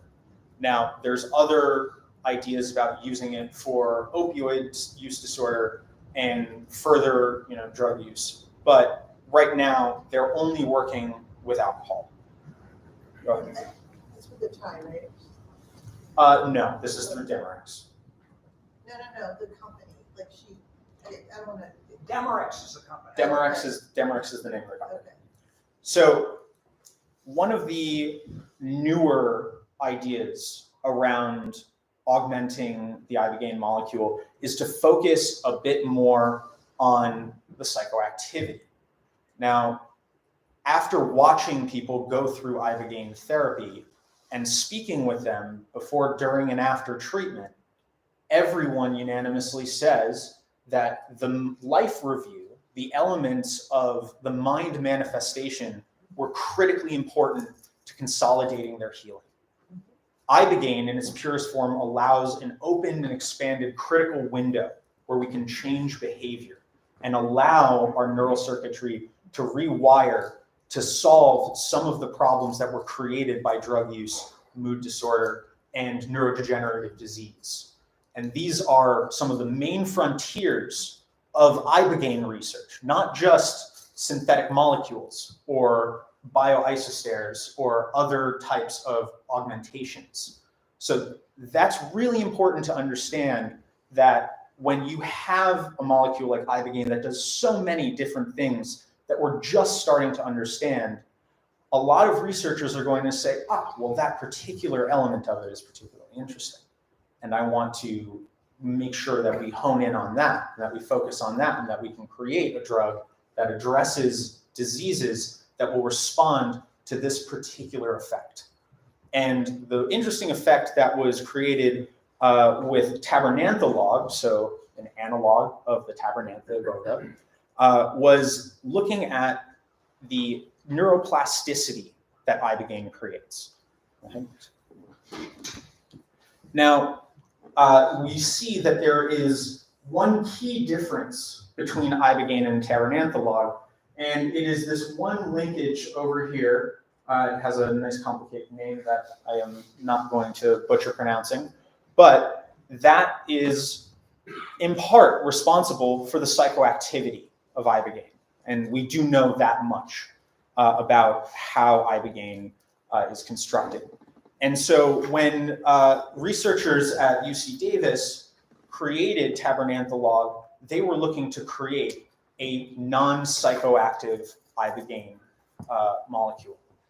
And the thought process here is, well, having a big psychedelic experience, especially one that lasts as long as Ibogaine, it's expensive, it requires inpatient care, and it's going to create a sense of bias in the community that are receiving the medicine, that we can't necessarily understand what is happening inside their body as clearly. So this was the mindset behind creating this molecule.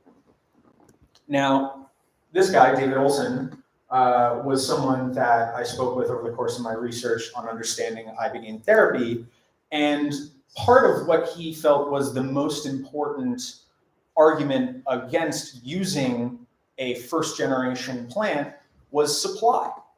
And as Norma pointed out, there are multiple plants that possess the necessary materials to manufacture Ibogaine at scale. It's not just Tabernanthe iboga, it's Vogonga africana, it's Tabaret montana. These are other plants that can also be used to develop a very stable and efficacious supply of the drug. And when I was speaking with David, he made it very clear that his argument was about removing the psychoactivity, removing the supply chain bottleneck, and creating something that can be turned into a GMP drug much more quickly.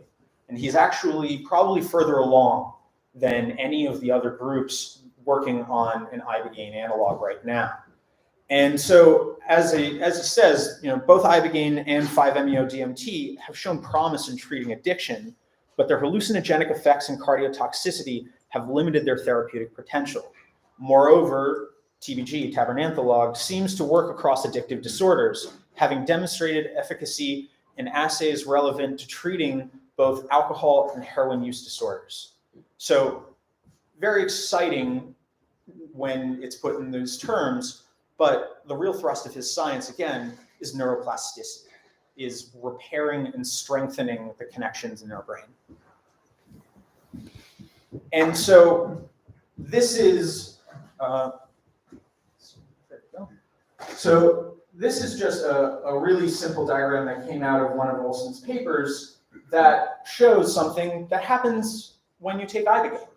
When you're able to receive the medicine, if you have, let's say, a certain number of receptor sites in the ends of your neurons that can receive information, and that number is damaged by stress, by drug use, by traumatic brain injury, you're going to see that number reduce, and it's going to make it harder for your brain to process information.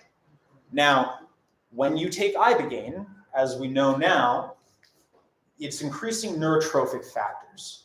And these neurotrophic factors, specifically global neurotrophic factor, are going to increase our ability to receive these messages. It's also going to strengthen the circuitry in our brain that allows these messages to get sent around. And so tabernanthalog was an effort to focus on that element of the treatment and create a trip-free alternative. So that idea, that neuroplasticity idea, was something that was immediately co-opted into a piece of language. And when Olson first synthesized tabernanthalog, he was noticing that there are a group of psychedelics and non-psychedelic compounds that exhibit this same rapid-acting neuroplasticity. And he coined the term psychoplastogens.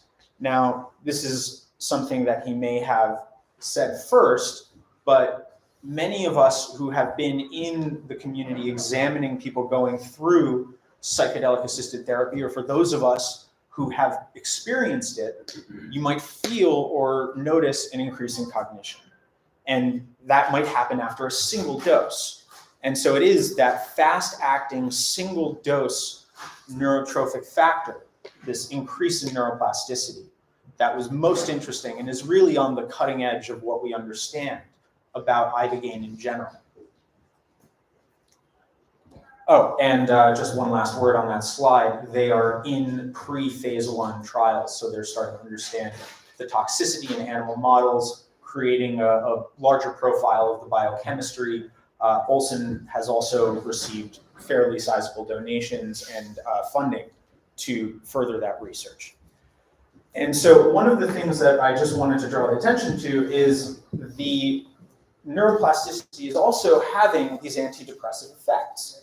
And so when someone is taking a classical antidepressant, you see on the far left diagram that they're having a much more mild reaction to the medication. And then if we go over to the left, these are two other psychoplastogens. These are not Ibogaine. We have ketamine in the middle in purple, and then psilocybin in yellow. But they both fall under the same category. They're both exhibiting that same psychoplastogenic effect. And so if we see that in these two molecules, it's also happening with Ibogaine. Now, one of the other sort of new frontiers in creating alternatives to Ibogaine is what the gentleman mentioned earlier, is the oxy-iboga group. Now, this is a relatively new idea of creating a molecule that is going through a different refinement process.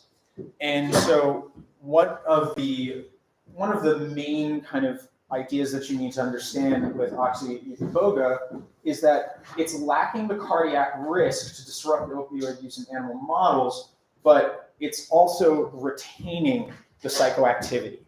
So it is not here to eliminate that lived experience, that mind manifestation. They're hoping to approach it from a different angle that preserves that psychiatric benefit.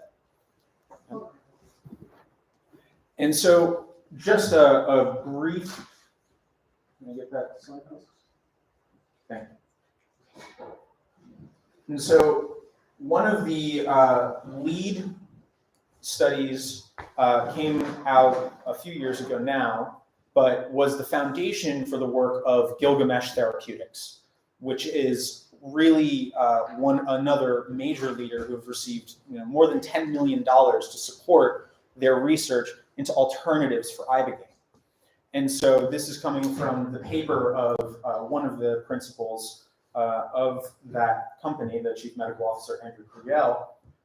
So oxynoribogaine induces long-lasting suppression of morphine and fentanyl intake after a single dose.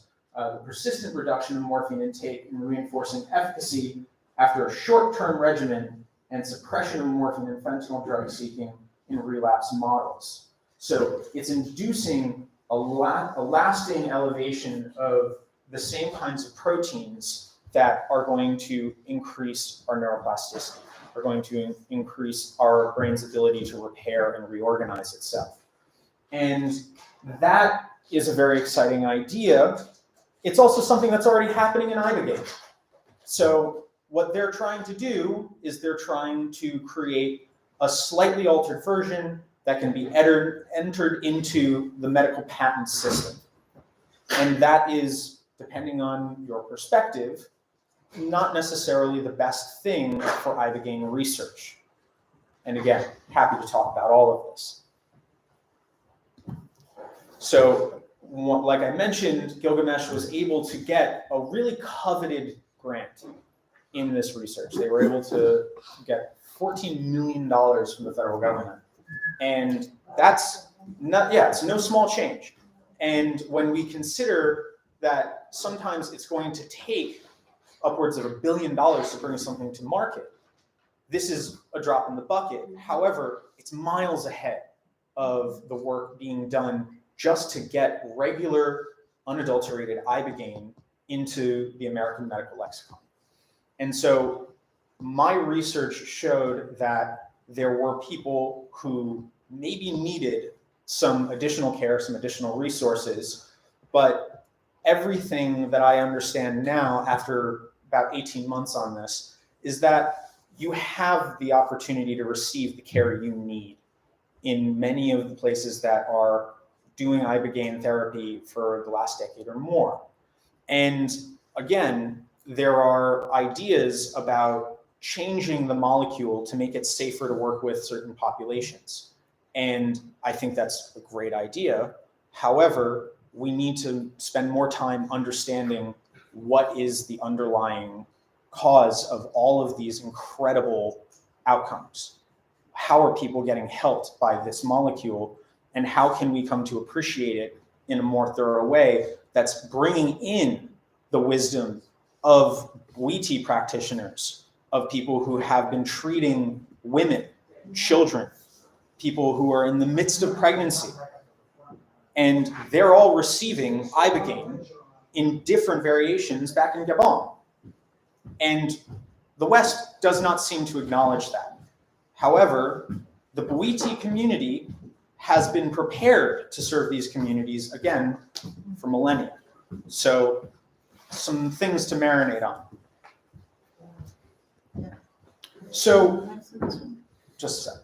So one of the ideas that I walked away with, kind of looking at this research, was that if we want to treat a very local disease, something that's working in a very specific area, it might make sense to get more specific. But one of the main curiosities in Western medicine that we haven't figured out is how to deal with severe psychiatric disorders. And one of the researchers that I spoke with who offered up some insights ahead of this presentation reminded me that the most effective drug we have for treating schizophrenia, a very severe condition, something called clozapine. Clozapine is an incredibly dirty drug, which means it's broad acting, and its mechanisms in the body are intricate and working together to create a synergistic effect. And many efforts have been made to try and mimic clozapine's effectiveness in this community. But when they're starting to isolate the different portions of it, they're getting nowhere near the same result. And I think the same lesson is available to people studying and evaluating Ibogaine's therapeutic potential. Thank you so much for bearing with me. I really appreciate your time. And I'll take a few questions. We're running a little late, but that's all right. We had to actually get rid of something, so we can be running a little late. We might stay here till after 6 because they didn't believe that it's in here at 2. But the next panel, if Yeah, we can also talk. Brian, Juliana, you want to come up here? Did you want to answer the question? I want to be sensitive to everyone's Did you time. want them to take any questions? Huh? Did you want them to take any questions? Yeah, Okay. take questions now. If you can. Yes. So, I guess my question is, why are there not more people interfacing with the WET traditional healers for finding other uses, or does microdosing work, or what is the actual dosage, lower dosage necessary so there are less heart arrhythmia issues? Because obviously the traditional uses use less Ibogaine or Ibogaine for the illnesses. Why do we tend to use so much more for I'll just call it white people problems? So just so I can make sure I'm answering the question correctly, Sure. why are we not engaging more with the indigenous wisdom Yeah.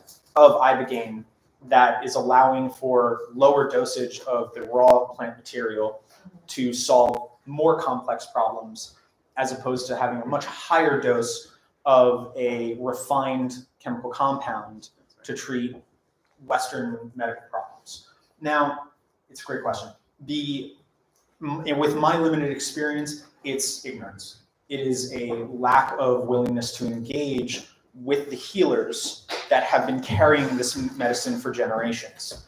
And there are communities now, including Blessings of the Forest, that have tried to create an organization where people can interact with the propagators of the plant medicine in a way that is sustainable. Now, there's also tandem work being done on interacting with shamans. However, this is not very robust, and there isn't a lot of interest from Western medicine because they're not necessarily willing to engage with something they can't fully understand. Last question, does microdosing it work the same way with brain repair as psilocybin? And so the question was, does microdosing Ibogaine offer the same benefits as microdosing psilocybin? The answer is no.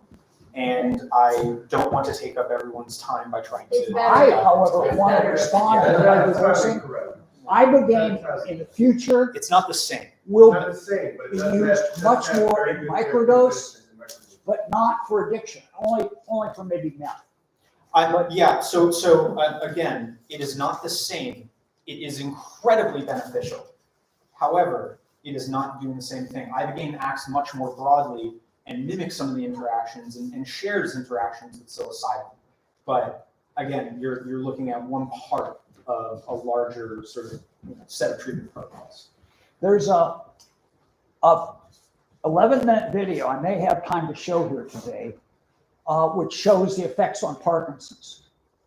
That was done 4 milligram, 2 4 milligram capsules twice a day. In 28 days, he recovered about 35%. And, you know, it was really, to him, it was a huge breakthrough. I'd like to show the video if there's time. But remember, it's going to be used for movement-related disorders, all kinds of things where you just need to rewire the brain. And because it goes into the cell, it takes a really small amount of Ibogaine to have the effect, right? So that's why microdose is so valuable. I think we have 1 or 2 more questions. So in the very beginning, you listed like contraindications that you seem to imply were marginal cases, right? People with cardiac conditions, etc. Except on that list was polydrug users, and in today's drug landscape, I myself am a polydrug user. Most people I know are polydrug users. I think that's become the most common form of drug use. So what's your answer to that issue? So the point of including that as a contraindication is specifically for people who are going through different addictions simultaneously and then entering into an Ibogaine treatment. Now, if someone goes into Ibogaine therapy even less than a day after having, done meth, for example, they can be treated safely. However, Ibogaine also lowers the threshold of tolerance for several different drugs. And that's a really important thing to understand. Can I actually just add to that? Like the polydrug issue, a lot of that can be solved with a stabilization period beforehand. You wouldn't want to give someone Ibogaine the day after meth. It really wouldn't be safe. Typically, you need 1 to 2 weeks off of meth stabilized at the clinic. So it's not that polydrug users can't use Ibogaine. You just need the proper stabilization period with proper monitoring beforehand.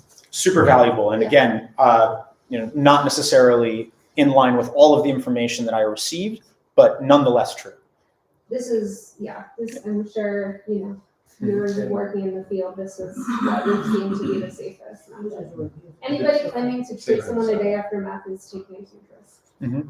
Yeah. And the challenge with a lot of these contraindications is because they haven't been fully studied. So until we can actually standardize these protocols, we have to have a sort of relevant contraindication. So, but I do think, to your point, people who consume one type of drug generally consume multiple drugs. And so it's just a matter of figuring out when that patient is at greatest risk for cardiotoxicity or even neurotoxicity has been shown that with Ibogaine also. So The neurotoxicity, isn't that important? Exactly. We have to study it. So until it's rescheduled, descheduled, these sort of nuances are going to go unknown. There's a difference between. And I just want to say, it's really important that we are here bringing in our individual expertise, because I may not be able in a very brief amount of time to cover the lived experience of people studying this drug for years. And so, I appreciate the insight of people who have spent more time looking at this much more closely than I have. And I think that it's really important for us to understand that we are just getting started in our understanding of Ibogaine. And if you are seeing things in a presentation that you question, or that you have experience that doesn't necessarily match up with what's being presented, now is a great opportunity in the longer continuum of Ibogaine research to have these discussions, to get in touch with some of the people in this room who are very involved in sort of this new wave of understanding the treatment. For the sake of time. Yeah. Yeah. So thank you again, everyone. Yeah, hey, I just want to interject one thing. Just, it's For the sake of time, we're gonna move on to the next panel. If we have time at the end, we can speak further about further I questions. have to tell you, the wild card was benzos, which is Valium Xanax. If somebody is doing Xanax with their methadone, you have to actually maintain them on Xanax during the entire thing, or they can go into like brain seizures. And brain seizures are not good because it leads to like heart attacks and shit. So, All right, thank you, Dana. there's a guy named Anwar Jiwa who Deborah managed testified against this year and tried to send him to prison. He done 3,000 Ibogaine treatments. He would never treat anybody on benzos. The first time he treated somebody on benzos, he had a death. So you got to be really careful with that one drug because it's completely different receptor systems. And Great. it's not affected by Ibogaine. Thanks, Dana. So now that we've dove into the science for a couple hours, this next panel is going to explore a potential partnership with the state of New York, as well as we're going to hear from someone who's had a firsthand and life-changing experience. I have the pleasure to have met all three of these individuals. I deeply respect all three of them. They are all extremely passionate about Ibogaine and about helping people, and all in a very different way are approaching the issue of our opioid epidemic. Do you want to introduce yourself? Yeah, I'm Alex Brass. I met Dana a year ago. We had an Ibogaine for opioids on, and I've been working with this movement for about a year now. I'm very passionate. I have my own experience with opioid addiction. So we have Brian Hubbard, former commissioner and executive director of the Kentucky Opioid Abatement Commission, and now the director of the Reed Foundation's groundbreaking American Ibogaine Initiative. Brian Hubbard.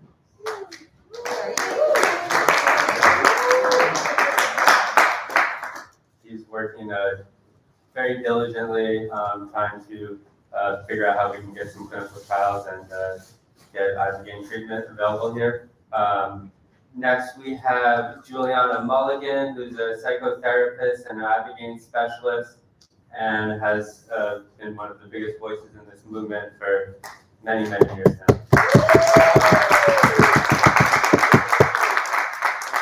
And we have researcher and advocate, special executive advisor of future of entheogenic medicines, Gaetano Larderi, who I've known for about a year now. I can't pronounce his name, but this guy is in more Zooms related to psychedelics than I think is humanly possible. He's based in New Jersey, but he works on initiatives here in New York as well, and is super, super involved. Thank you. Thank you, Alex. So Why don't you give them the... We're in for an exciting, informative panel. Before we start, I'm Gaetano Larderi, researcher. There's a survey, and Alice will put this in the chat, that Ohio State University is doing on Ibogaine. If anyone has had experience with Ibogaine, please take this research. This will help us develop protocols and other design features in the future. So if you please take that, I'll just hold it up for a second, and Alice will put it in the chat as well. Very important research survey. So let's move on with the panel. How we're going to do is we'll have Brian present first, and then Juliana, and then I'll ask some questions based on those presentations. So Brian, please take it away. Thank you very much, Guy and Dana. thank you for organizing this event and inviting me to be a guest. Do y'all need me to use this microphone? All right, so I'm gonna set it aside if you don't. As previously mentioned, I'm the former chairman and executive director of the Kentucky Opioid Abatement Advisory Commission, whose job was to administer and oversee the administration of almost $1 billion in settlements that the Commonwealth of Kentucky achieved with opioid manufacturers and distributors for the creation and exacerbation of the opioid epidemic, which is now in its 29th year. Before that, I had the opportunity to run a law enforcement office within the Attorney General's office called the Office of Medicaid Fraud and Abuse Control, which investigated and prosecuted medical providers for fraud upon the system. When I went into that job, I had had no experience with Medicaid and inherited a caseload which was comprised of a significant number of medically assisted treatment providers who were essentially functioning as white-collar drug dealers in their small eastern Kentucky mountain communities and in their more urban areas of the west end of Louisville, whereby diversion was being fomented in the name of treatment, creating as much dependency as was being treated by responsible providers. I had also administered the state's Social Security Disability and Child Support Enforcement systems. And before that, I practiced law for 16 years, representing 3 of the state's largest employers statewide at a time that coincided with the onset and explosion of the opioid epidemic from central and southern Appalachia out through the rest of the country.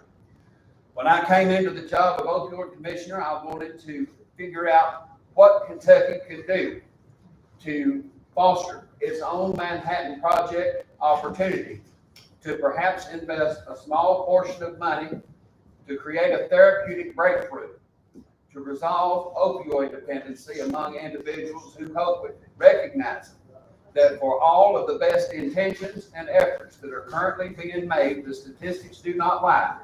We must do better for individuals who are captured by opioid dependency than the current options that we have are delivering by way of results. So what you are going to see is the plan that was developed for Kentucky, which was on the threshold of success, ended prematurely almost 1 year ago. In fact, tomorrow, December 15th, will be 1 year since the newly elected Kentucky Attorney General terminated the project that you are about to see. A project in New York and about a half a dozen other states now have the opportunity to take up for completion. And so with that, some of this is going to be a little repetitive on the science. It's already been explained by Dana and Noah. But because I am an attorney and neither a scientist nor mathematician, it's going to be significantly simplified for anybody who shares my limited mind. All right, let's go to the first one. How does addiction start? Opioids taken by an individual bind to the receptors of the ventral tegmental area. The ventral tegmental area sends dopamine to the nucleus accumbens, and that dopamine causes the individual to experience intense pleasure. Next slide, please. And when you hit this one, hit it 2 more times so that the numbers will come up on top of the bars. You will see, that's good. You will see here the dopamine response produced by the brain in response to various stimuli. And as mentioned by Dana, when measured in nanograms per deciliter, the human brain has a maximum dopamine potential production of 125 nanograms per deciliter in response to what is probably the consensus most pleasurable physical experience that a human being can have. That production is exceeded by tobacco at 450 nanograms per deciliter. Opioids produce a dopamine response of 975 nanograms per deciliter, almost 10 times what the human body can produce on its own.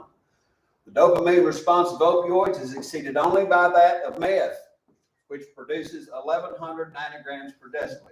And it is my understanding that the current state of the street economy is such that the chemical composition of choice is the combination of meth and fentanyl, which almost is a lock-cinch imprisonment of the individual into the destructive cycles of substance dependency. Next slide. Brain studies have shown that chronic opioid exposure can create a persistent impairment in the frontal regions of the brain with severe consequences, including problems with memory, attention, spatial planning, and executive functions. These problems may last several years after the last use of opioids. Significant morphological and functional changes were observed in the brains of those dependent upon prescription opioids. These findings suggest that prescription opioid dependence is associated with structural and functional changes in brain regions implicated in the regulation of affect and impulse control, as well as in reward and motivational functions. Next slide, please. Opioid withdrawal syndrome is the constellation of debilitating physical and neurological symptoms which are induced by the cessation of opioid consumption, the most prolonged of which involve depression, hopelessness, and intense cravings that last for a minimum of 18 months. Next slide, please.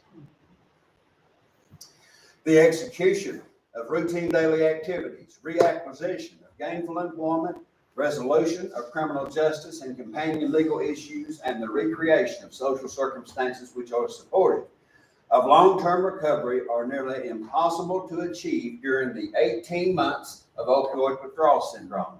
It thwarts an individual's physical, emotional, and psychological capacity to reconstruct a viable existence which can sustain recovery. Next slide. Neurochemical brain recovery is a prerequisite to rehabilitation. And this was a moment in my mind where, despite years of observation of the consequences of opioid dependency, I came to understand that those who are trapped within it are not trapped because they are morally deficient. They are trapped because they are experiencing the effects of a profound neurochemical brain injury. Wow. Opioid injury to the brain shuts down its ability to produce serotonin and dopamine. As has been discussed already, our baseline survival chemicals that drive all of our instinctual behaviors. Dopamine and serotonin production will only occur in response to escalating opioid dosages within the opioid-dependent brain. Neurochemical recovery requires the full elimination of opioids, and that takes a minimum of 18 months to begin to occur. Opioid withdrawal syndrome is the life-threatening condition resulting from opioid cessation. Next slide. I've called this the 18 months of carnage, whereby the consequences of withdrawal syndrome are the source of repeated relapse, overdose, destruction, and death. How many in this room is familiar with that cycle? Yes. The management of opioid withdrawal syndrome consumes an inordinate amount of financial, medical, law enforcement, judicial, and child welfare resources. Its effects are overwhelming multiple state government service delivery infrastructures. At home, Kentucky has one of the highest rates of parental incarceration in the country, one of the highest rates of child abuse in the country, one of the highest rates of child sexual abuse in the country, one of the highest rates of foster care, out-of-home care in the country, one of the highest rates of child poverty in the country. All of the ingredients that are necessary to produce a catastrophic opioid epidemic exist exponentially there and elsewhere throughout this country. I mention that to say 2/3 of every state dollar where I come from can be traced back in one manner, shape, or form to the consequences of opioid dependency. And it is strangling the ability of any state government with a problem of any size to redirect resources that will make progress rather than maintaining baseline survival. Next slide. Our existing treatment models are 12-step or abstinence-based programs and programs that offer medication for opioid use disorder. Those being methadone, Suboxone, and naltrexone. And let me say before we go to this next one, this is not intended to be an attack on medically assisted treatment. Medically assisted treatment is the very best thing that we have today. It saves lives, and it is necessary as an option at all times because recovery is unique to the person. And what may work for one may not work for another. The objective that we have is to diversify, expand, and if possible, improve upon what we already have. Next slide. It is important to note that since methadone and buprenorphine are opioids, they can be misused. As with other opioids, buprenorphine and methadone can result in physical dependence and a diagnosable opioid use disorder, which demands that these medications be safely stored and not be taken by anyone other than the individual for whom they are prescribed. And you will remember I made reference to the diversion within Kentucky. That's the reality that goes with diversion. Next slide. Current treatment models deliver abysmal results. Methadone has a 26% success rate at 6 weeks. Abstinence-based programs are the worst performers with a 7% rate of success, and Suboxone has an 18% success rate at 1 month. 80% of all Suboxone patients drop out of treatment 6 months from intake. So you can further reduce that 18% success rate to apply to a treatment pool of 20% of patients brought in from intake. None of the available treatments reverse the neurochemical brain injury caused by opioid dependence. If you don't mind, Alex, hit that one more time. Methadone, 0%. Abstinence, 0%. Suboxone, 0%. None of them heal the brain. Not one. Next slide, please. This is directly from the National Institute of Health and the National Institute of Drug Addiction and a grant announcement issued on October 31st of last year. And this is simply added as the validator from the federal authorities on high as to the opportunities which exist around psychedelics in treatment of substance use issues. Language directly from the grant announcement is this: there is an urgent need to develop novel treatments for substance use disorder in light of the escalating rates of substance use, addiction, and overdose. Hit it again. Psychedelics may offer a new potential therapeutic use. There is accumulating evidence that psychedelics, when used in combination with behavioral therapies, may increase mindfulness and improve affective processing and insight. Lack of insight constitutes one of the addiction phenotype defining features and potentially one of the drivers of reluctance in treatment seeking and poor engagement in available treatments.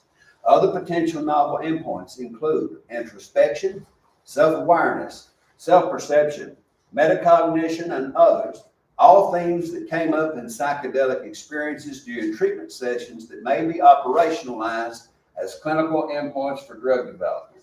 That's fancy governmentalese for saying there is real legitimacy to the application of psychedelics to substance use issues that has the potential to significantly improve outcomes beyond what we have. Straight from the horse's mouth. Ibogaine is a naturally occurring psychoactive alkaloid used in traditional African medicine for centuries. It is a potential breakthrough treatment for opioid use disorder due to its unique ability to heal the neurochemical brain injury caused by opioid use and alleviate withdrawal symptoms. Treatment providers and researchers have called Ibogaine an addiction interrupter that can open a door for patients to find durable, long-term recovery. Promising early scientific results, together with Ibogaine's non-addictive nature, suggest that it may be a transformative treatment for opioid dependence. Key attributes. Number one, it is neurochemically curative of opioid withdrawal syndrome, the crucible with which we contend in our current society, in 36 to 48 hours. It is spiritually restorative. It is natural and non-addictive, although it has, as you have heard, potential cardiac toxicity risks, which are safely eliminated with proper screening and medical supervision. There is no recreational or party use associated with Ibogaine. And insofar as this moves forward into the mainstream of American medicine, it must be done in a way that assures clinically controlled medical management while it is administered to the individual. Next slide. Ibogaine has shown promising results in resolving opioid withdrawal syndrome within 36 to 48 hours of administration under safe, clinically controlled conditions. A systematic review of 743 published records relating to the application of Ibogaine for opioid withdrawal syndrome concludes that it substantially eliminates it in patients who seek abstinence. These studies found an immediate and prolonged reduction in opioid and cocaine craving, and there is no effective treatment for meth, with the exception of Ibogaine. And a study of participants who had used various opioids for at least 4 years, in which 69% used them daily, 80% reported almost complete elimination within 34 hours. That percentage went up to 97% with a second supported dose. Next slide. This is the cost of our current system. And what you're going to see here are lowball numbers, because every state has an individual fee schedule for its Medicaid program. These numbers come directly from the Commonwealth of Kentucky's Medicaid Information Management System. These are 2022 dollars, which means for New York State, this is going to be substantially higher. 30-day inpatient treatment for a Medicaid patient is $36,000. 90-day intensive outpatient treatment is $72,000. Weekly supportive recovery services for 12 months cost $31,200. The median number of attempts that a person will move through this process is 2. The average number of attempts is 5, which means that our current treatment system, which has at best an approximate 25% success rate, ranges from $278,000 for the median number of attempts all the way up to $695,000 per person for the average number of attempts. And anywhere there is an addiction and treatment issue, one of the Achilles heels of this system is its inability to deliver long-term recovery supports by way of food security, housing security, transportation, and the very basic necessities a devastated individual needs to begin to rebuild their life.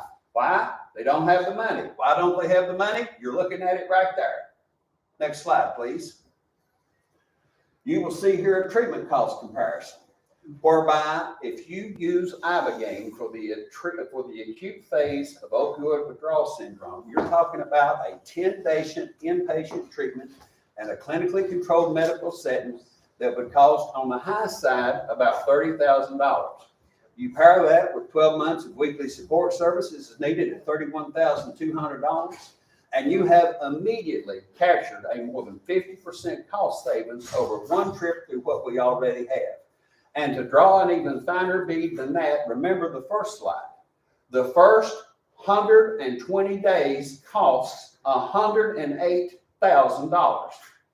You have eliminated 110 days, and you have saved $78,000 with Ibogaine detoxification, as opposed to that initial 120 days that it takes to stabilize and then put somebody on an opioid to treat them for opioids. Next slide, please. The mission: direct action by which New York allocates and establishes a public-private partnership to facilitate FDA-approved clinical research trials with Ibogaine or an Ibogaine therapeutic for treatment of opioid use disorder, co-occurring substance use disorder, and any coexisting mental health disorders for which it demonstrates efficacy. If clinical trial results meet necessary safety and efficacy thresholds, New York would seek FDA breakthrough designation for Ibogaine or an Ibogaine therapeutic to accelerate the regulatory pathway to final drug approval. New York would only commit resources after the drug developer has secured FDA approval to conduct clinical trials. New York will create a public-private partnership agreement which protects its commercialization interests in any patentable intellectual property which is generated through the trials. This here is important. When buprenorphine, aka Suboxone, was made, it was made with $62.5 million of federal money. The baseline formulation was gifted to the pharmaceutical industry at the cost of the U.S. taxpayer. And each company then put its unique chemical twist on that medication and erected high costs and, at least initially, high excess barriers to monetize the gift as much as they possibly could. If this sort of project moves forward, The people whose money has been used to create the breakthrough need to see return on investment in perpetuity. Under no circumstances can it be a giveaway to any pharmaceutical developer in any way, shape, form, or fashion. New York would also seek to develop the platinum standard model for Ibogaine-based treatment and recovery, including the provision of long-term reintegration and support services. Here are a sample of ongoing Ibogaine and psychedelic research projects within the United States and elsewhere. Next slide, please. Oh, go back.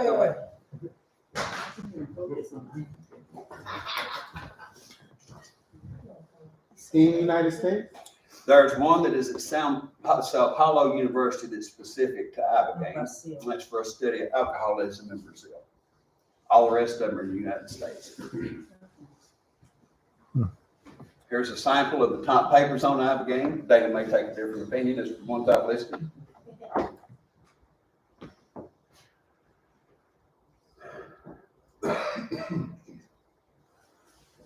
All right. And this is a sample of the veteran support roster. For those of you who might not be familiar with the activities around Ibogaine, particularly over the past 2 years, there have been a steady flow of United States Special Forces veterans who have been traveling to Mexico for Ibogaine treatment for traumatic brain injury and post-traumatic stress. These veterans, in many cases, have an avalanche of pharmacology that is being administered to them to contend with the consequences of both their physical and psychological wounds. These veterans who have gone to Mexico have gone at a time when they are ready to no longer exist on this earth. And as they return from their treatment with reports of what seemed to be miraculous recovery, a philanthropist wanted to understand what was going on. And so the journal Nature Medicine on January 5th, 2024 published a study that came out of Stanford University, which charted the dramatic reduction in trauma symptomatology endorsed by United States Special Forces veterans, as well as a dramatic return to functionality, both intellectually, emotionally, and physically. MRIs were taken of these veterans' brains before and after treatment and compared to an algorithmic database comprised of hundreds of thousands of images of healthy adult brains covering the lifespan of an adult. Going back to neurotrophic growth factors, did I say that correct? Yeah. These MRIs revealed, and keep in mind, there is nothing known to medicine that regenerates the brain, nothing. A single Ibogaine treatment resulted in the increase in thickness of white matter across the entire surface of every one of these veterans' brains, white matter being the electrical highway across which all of our thoughts and impulses travel. The centers of the brain responsible for emotional regulation and executive functioning grew in size.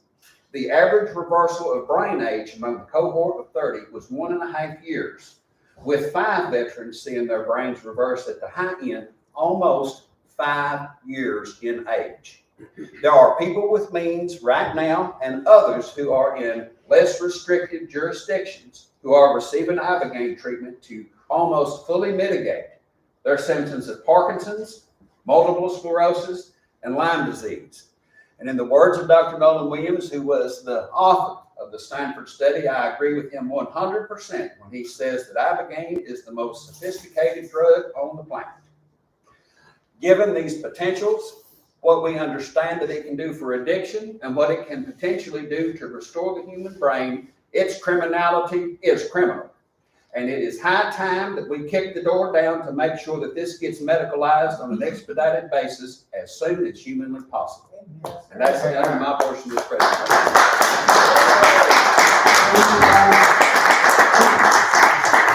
Next up, we have Juliana Mulligan, and Juliana. you want to take that one? Is this on? Can you hear me?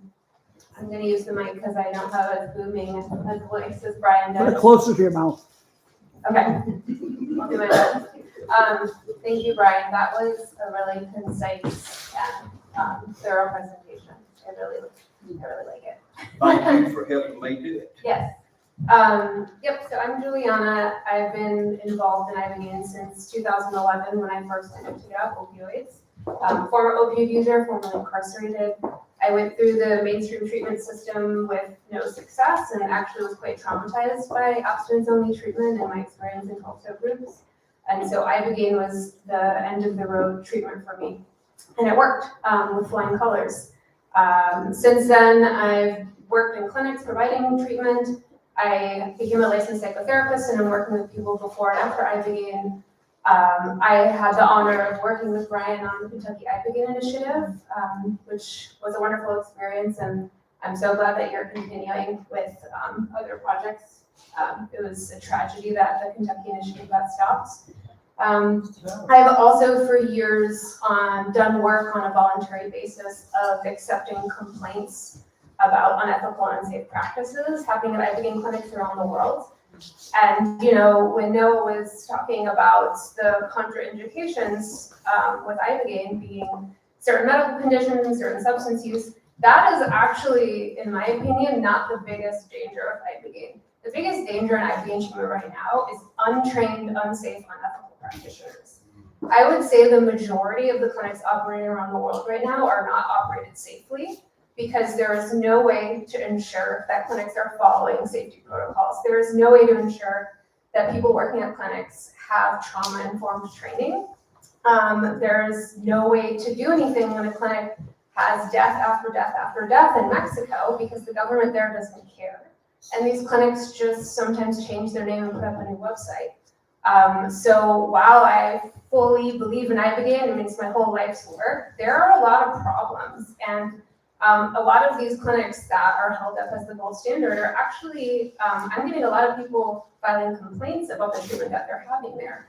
So we've got a big safety and ethics issue, and there's never been a centralized training process. And if you want to work in Ibogaine, you just need to figure it out and hope you end up at a clinic that's training you in the right techniques, which often doesn't happen.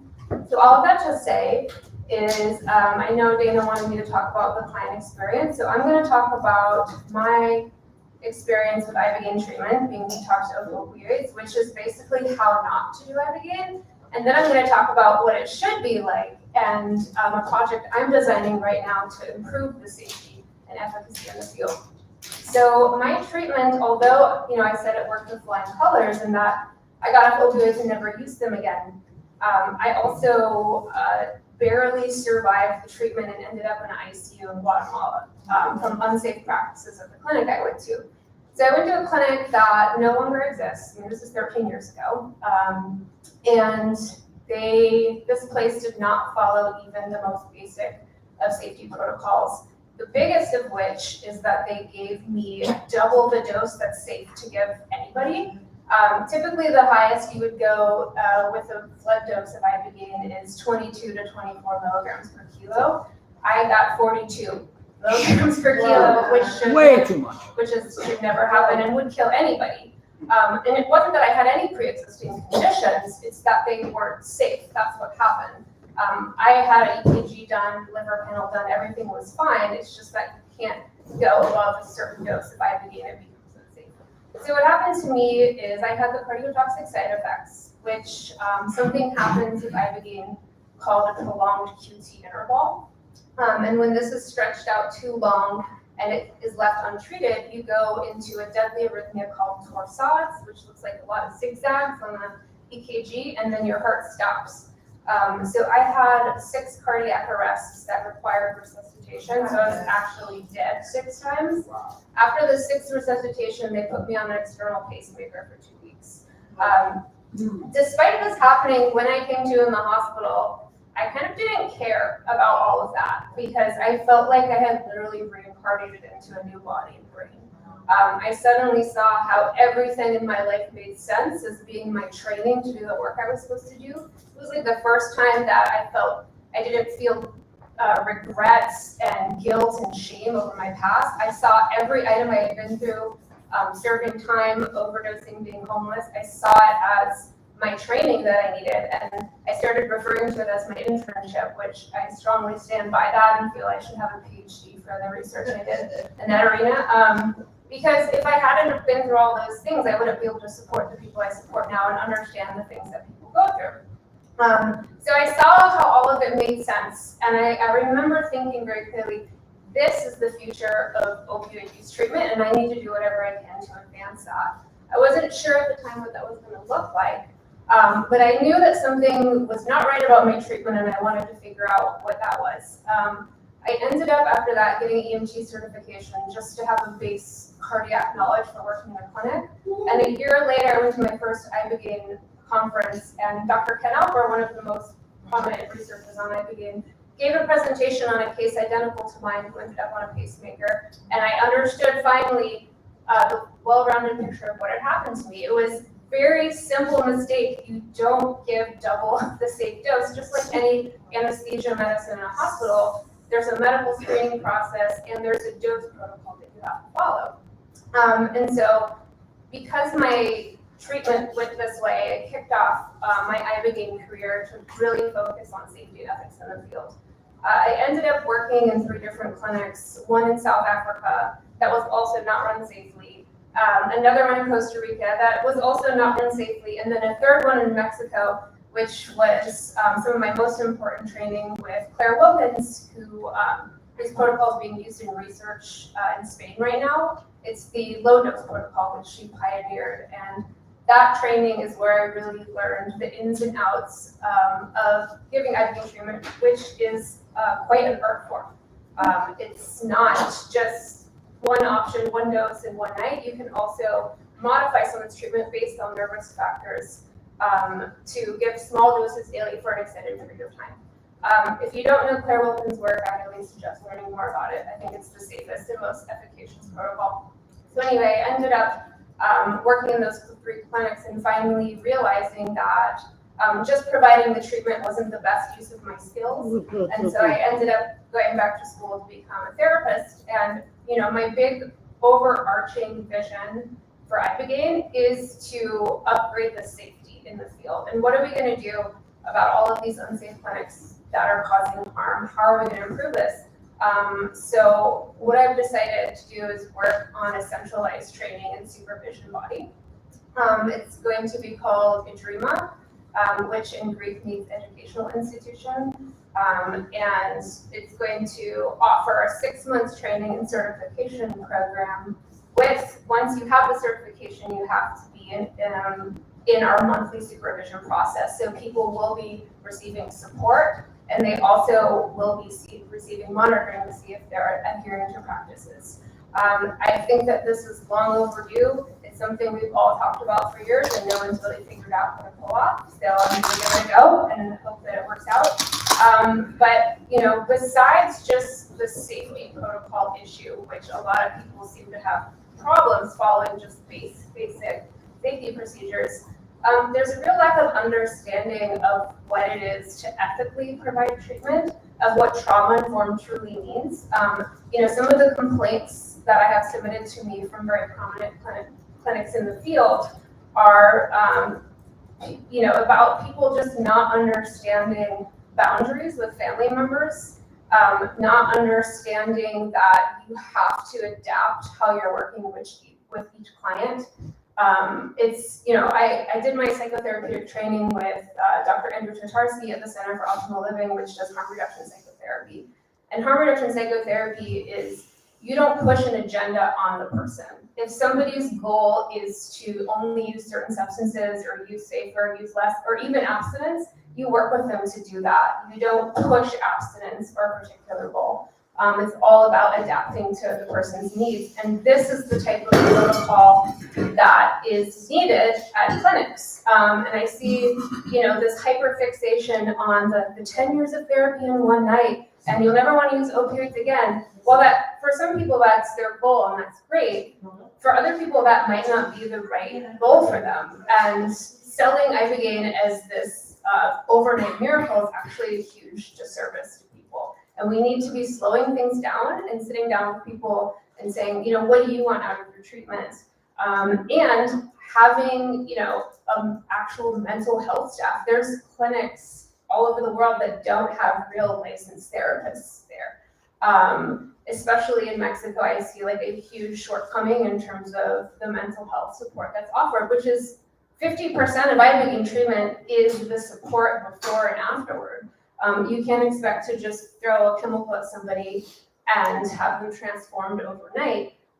There's a lot, I always describe Ibogaine as an amazing door opener down the path of healing, but the real hard work comes afterward.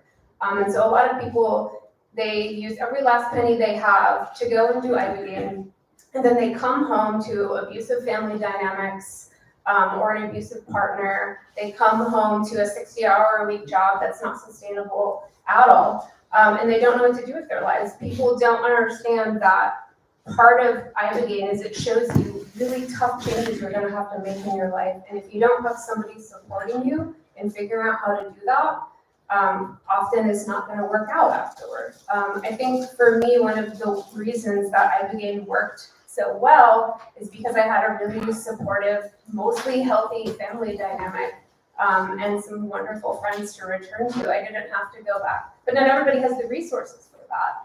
And so that's the other issue in treatment is it can't just be about the Ibogaine clinical experience. And one of the things that Brian and I talked a lot about for the Kentucky Ibogaine Initiative was what does this continuum of care look like? You know, and we were really talking about like a year-long program that would involve like a gradual step down in care from inpatient to like a halfway house living situation, but including housing, funding for housing supports, funding for job supports. And so you can't just look at Ibogaine and that 1 or 2 week treatment as being, okay, once we funded that, we're all good. We have to make sure that people have social supports going forward, or this is really not going to work. Over the years of going through treatment and recovering from the disease model of addiction that was shoved down my throat aggressively, which was very traumatic, is realizing that addiction is not the illness. The illness is society. It's this society we live in that tells us from a young age that our value lies in our career and how much money we make and what we produce. That is the real illness that people are recovering from. People like me end up taking drugs because we're trying to survive capitalism. That's the issue. And so we can't just throw a psychedelic at someone and send them back out into capitalism and expect them to work. We have to also give them supports in ways that society has failed them, which is like healthcare, education, social supports, and all of that. And so we can't just shoehorn Ibogaine into capitalism. We also have to offer people systems that are actually supportive and systems that have been missing in their lives. About 6 years ago, I did a photography project on a woman who was experiencing homelessness and was a heroin user in Washington Heights. And I spent a lot of time photographing her and her friends and spending a lot of time learning about their lives. And every single person that I met, which was maybe like 50, who was experiencing houselessness in Washington Heights, had all been sexually abused as children and had been completely failed by our systems. And so I think that this is something people don't understand, is it's the circumstances of our society that leads people to be in those positions. It's because we don't have good medical or mental health support. And so I don't want to just contribute to making Ibogaine safer, which is really important to me. I also want to contribute to offering systems in conjunction with Ibogaine that support people in a well-rounded way. So what I'm envisioning for the future is funding for people to do Ibogaine who couldn't otherwise afford it, and funding for them to have continuing services afterwards. I feel, a little bit nervous about FDA approval, not including all of these aspects, but thankfully we've got Brian who understands the essential nature of all of these other elements I'm talking about, and who's going to advocate to have them including in any programming that gets funded and approved. But yeah, do you want to jump into asking me if I feel like I went out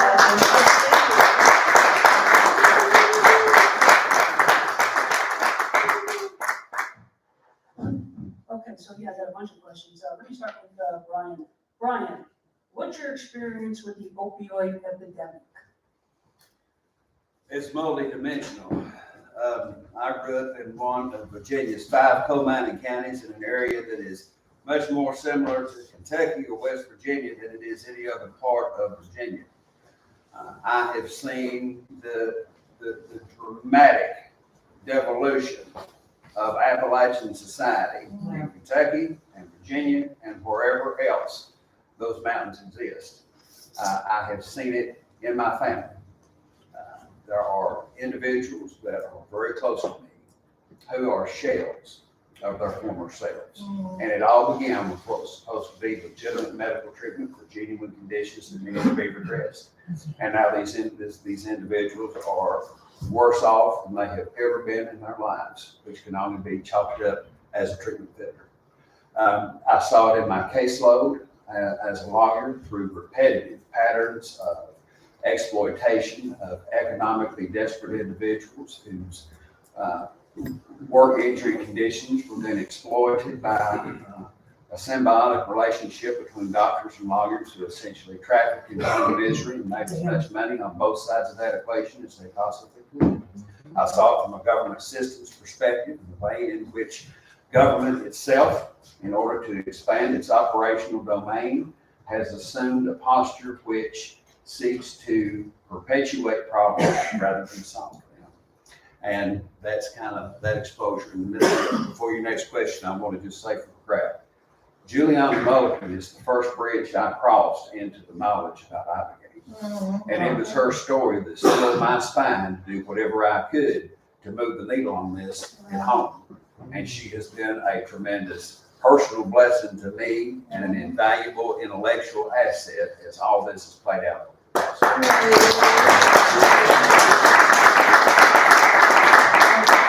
guess that goes into my next question. How did you hear about Ibogaine? I started following developments around psilocybin's application to alcoholism. My family being Scots-Irish people in isolated mountains, y'all familiar with moonshine and hillbillies, that ain't just a fiction, it's a reality. And it's a reality that has caused generational devastation in my family. I was just having a conversation a little while ago about my relationship with alcohol. Thankfully, I've never had a problem aside from I was around 22 or 23 years old before I could see a person hold a beer and not have a panic attack at the sight of it. So as I watched the developments around psilocybin and the way in which it impacted alcohol-dependent individuals, I became very curious about psychedelics broadly. There's a lady by the name, she has the pen name of Juliana Christina. She writes a publication called The Journey. And it was all about her use of psilocybin to overcome what had been lifelong issues of treatment-resistant anxiety and depression, as well as a near fatal eating disorder. I reached out to her after I was given the chairman job and said, hey, this is who I am. This is the job I've been given. What can you tell me about the world of psychedelics and whether there's anything that has special application to opioid dependency? On July the 29th, 22, she said, have you ever heard of Ibogaine? And I had not. She said, I'm going to put you in touch with a lady by the name of Juliana Mulligan, and you ask her to tell you about Ibogaine. And then I just heard the story that you did, and I was off to the races. Fantastic. So, Brian, what persuaded you to pursue the development of Ibogaine as a breakthrough treatment for opioid dependence in Kentucky? Having watched the opioid epidemic play out from its inception, watching the compounding numbers of overdoses and overdose-related deaths, its visible impact in communities across the country. And then when I first took the commission job, one of the things that we did was we traveled the state and held town halls so that people would understand who we were, what we aimed to do, and to make ourselves available, accountable, and transparent for how those dollars were going to be spent. And in those town halls, the sum total of the sentiment that we received was, we are dying. And all this self-congratulatory parading that's done among government officials that we've seen for years and years and years don't mean nothing, because for all that's been put into this, we're worse off than we've ever been. And we've got to have something different. And what kind of opposition did you face? You know, there were three baskets of opposition, two of which were navigable. One was, keep in mind, Kentucky is a Trump 30+ percentage point state. It is deeply politically conservative, deeply religiously fundamentalist. And we wrote this proposal out in the middle of a gubernatorial election at home. There were three negative reactions. One was the generalized reaction to any concept of psychedelic that was held within society there. That was navigable, as Ibogaine can be easily distinguished from anything which can be perceived as recreational or a party drug. This is not in any way a recreational party drug. The second opposition came from concerns related to cardiac toxicity and the potential danger associated with the treatment. And again, assuming that you were speaking with people who were willing to hear an open-minded, good faith discussion, that basket of opposition was navigable. The one area of opposition with which there could be no compromise was that area of opposition that was generated by those who have ironclad commitment to the maintenance of the existing order that is all fashioned around opioid maintenance treatment. Within that universe, there are some very good faith individuals who have come up through an educational process through public health systems and academia and have been taught no alternative to the notion that what we have can be improved upon. And those folks, I believe, can be excused for a certain degree of intellectual myopia simply because of their process of intellectual matriculation. But there's another group that knows better. There's another group that I would describe as being on the take, whose entire existence is subsidized by the companies that created the problem that now turn around and peddle what they call the evidence-based best practice treatment, that being opioid maintenance treatment. There was no compromise with that group. And the only way to overcome them is to identify them, expose them, and the details of their greed and their resistance to change that's tied directly to their individual personal interests, and then wear them out in the court of public opinion and shame them out of the room unless they're ready to get cooperative. Exactly, outstanding. Were you surprised by any of the reactions or responses you received while pursuing the project? If so, what were I've been a student of Kentucky politics and politics in Appalachian states for a long time, and I am sad to say that everybody that I suspected would have certain reactions came right on through. Everybody played their assigned role to the hilt. And I am here to get into politics because the one thing that was really was surprising. The opposition to this was bipartisan, and the support for this was bipartisan. I had a former Democrat Kentucky Attorney General come out and speak in full-throated support as the head of the state's largest philanthropy, which is called the Foundation for a Healthy Kentucky, testify on this project's behalf. My boss was a Republican Attorney General who blessed me to pursue this project. The chief voices of opposition were the current Kentucky Governor, Democrat Andy Beshear, who, despite what you may hear in national media, is an absolute empty-suited charlatan, whose primary pedigree is having been his daddy's son, having never accomplished anything outside of the lap of his daddy, while simultaneously being a partner at a law firm that represented Purdue Pharma against the people of Kentucky while he was a partner there. Yes, don't forget it when this little dude starts running for president in 28, acting like he is some enlightened man of God here to make progress for everybody. He cares about one person, and that is himself and his own individual ambition. The other side of that coin is the current Republican Attorney General, Russell Coleman, who terminated this project. The other source of opposition was the state's chief research university, the University of Kentucky. All three of these actors share a common nexus of financial support from the industry that they are there to defend. and that is the opioid maintenance industry.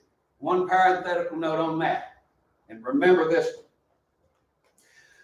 Before the multi-state settlements were achieved, the largest single settlement with an opioid manufacturer occurred in 2019, pursuant to a federal indictment and guilty plea of one of America's foremost pharmaceutical corporate citizens.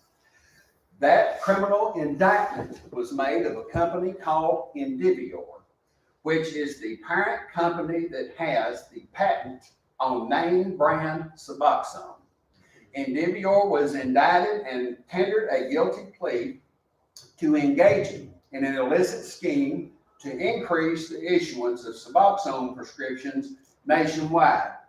They paid the federal government $2 billion for that behavior. They made a separate $600 million payment to the Massachusetts Department of Medicaid for making material misrepresentations that understated the risk of Suboxone exposure to children. The manufacturer of the evidence-based best practice is a federal convicted, confessed criminal. And this is the adversary. And you answered my next question, why was it terminated? But what has occurred since the project was terminated? 1 year ago tomorrow, I was summoned into an ambush meeting of the newly elected Attorney General and his transition team. What I thought was going to be a discussion of all the potential that had gathered around the Kentucky project, which was significant. Philanthropic commitments from family philanthropies who want to see Ibogaine succeed because their families have been also failed by the treatment systems that we have, along with the commitments of drug developers to anchor state presence in Kentucky, as well as all their advanced research and development activities and manufacturing in the state to make it an engine of biomedical research around all of Ibogaine's advanced therapeutic potentials. Instead of having that discussion, I was essentially advised that my resignation was going to be required because I had pursued this project. That was 1 year ago tomorrow.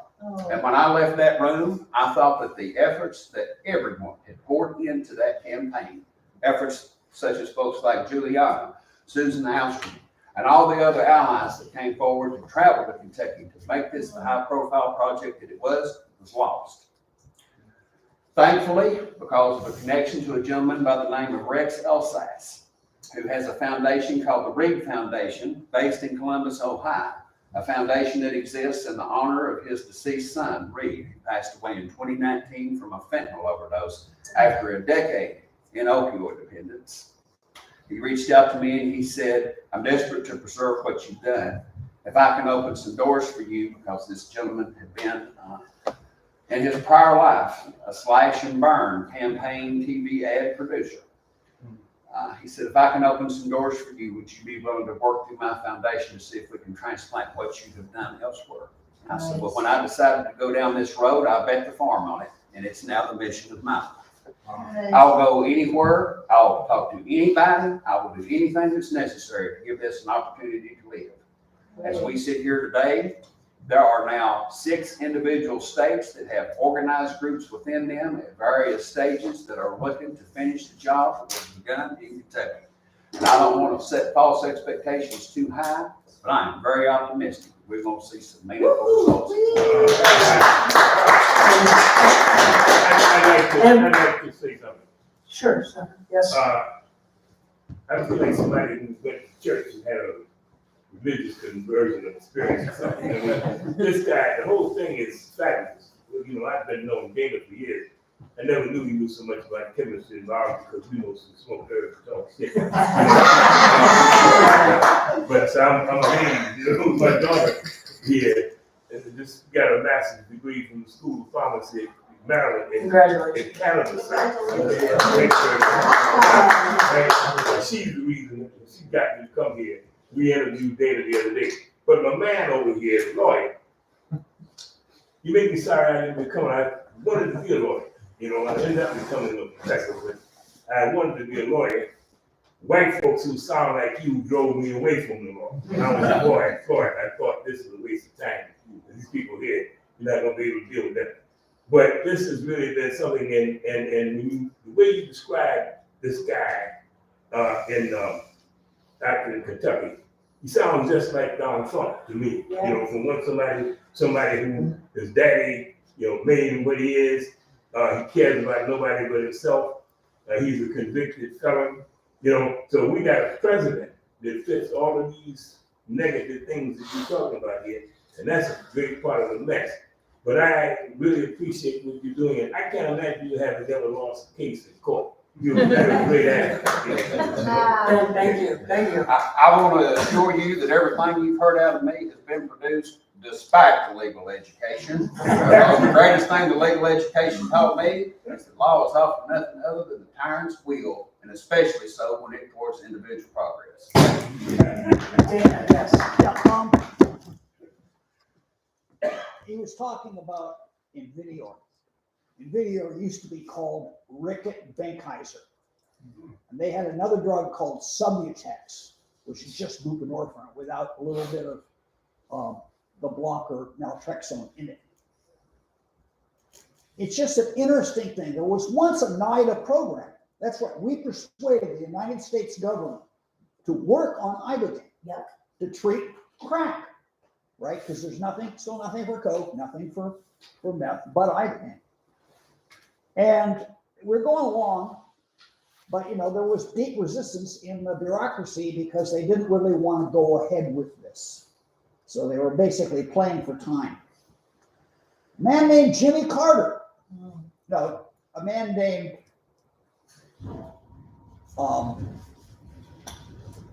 Clinton was the president. And he appointed a new head of the National Institute on Drug Abuse, which had not really had a head. And that guy determined he wanted to get back to Nancy Reagan's supporters. They were more important than actually producing anything. So he canceled the project. Now it's just significant that in 1996, within 1 year, probably in about 6 months, so did 3 steps. Bocce and the head of FDA, Ibogaine. What was the name of the guy that got trashed for moving to work for Purdue Farm? I can't remember do you remember his name? Well, anyway, he was a Trekkie. He was supposedly the cool guy. He was the one who signed off on releasing OxyContin. At the same time, they knew they were going to release Suboxone. At the same time, they canceled the Ibogaine project. Thank you for giving that, Dana. And Brian, my last question for you, you went into it in some of the slides. What is the opportunity for either New York or New Jersey, for that matter, with Ibogaine? The opportunity is to any responsible business that is interested in making progress is all the time engaged in either market research or a critical self-examination of its operations to figure out how you improve. And any research Curtis Wright or those that are dedicated to scientific progress will recognize, just like the pharmaceutical companies themselves, you always allocate a small percentage of money for advanced research and development. New York and New Jersey have hundreds of millions of dollars between them of opioid settlement funds. I want to guarantee everybody in this room that many of these companies cried crocodile tears all the way to the courthouse to write these checks, because they know with the way in which they have influenced academia's treatment of substance use issues through their research activities and through the way in which they have influenced public health policy through the administration of medically assisted treatment as the one-size-fits-all only and exclusive option. They know they're going to recover 70 to 80 cents on every dollar they have paid by way of settlement on the back end, because they're the very ones that prescribe the existing treatments. Take simply 5% out of either New Jersey or New York and put toward a public-private partnership to foster Ibogaine's matriculation through the FDA process. That's all it takes. 5% of any state's opioid funds of the magnitude of what New Jersey and New York has, and it can be done. And hopefully we'll do that here. So, let me go to Juliana. You have another question? Yes, sir. Just one Larry. minute. Yes, sir. About Dan.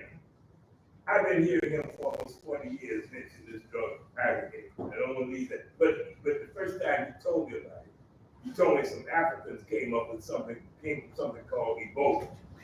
And that these Africans said that this will let you see God. Well, since I don't believe in God, I just dismissed all of it and never paid him any attention. But he's been talking about it for almost 40 years. That's Dana. And in the back, Larry. You made reference about a joint between New York, New Jersey, nonprofit. I represent a company like that, and so I have a lot of interest in everything you're saying. So thank you, and I'd like to talk to you after and keep it as an open dialogue. But you and I can go a little bit. But this is what I do right now. I kind of know who I am. He doesn't know to the level. Can you say the name so we can? Sure. It's nothing you would know. It's, I work for a company called Zurich Insurance. Yes.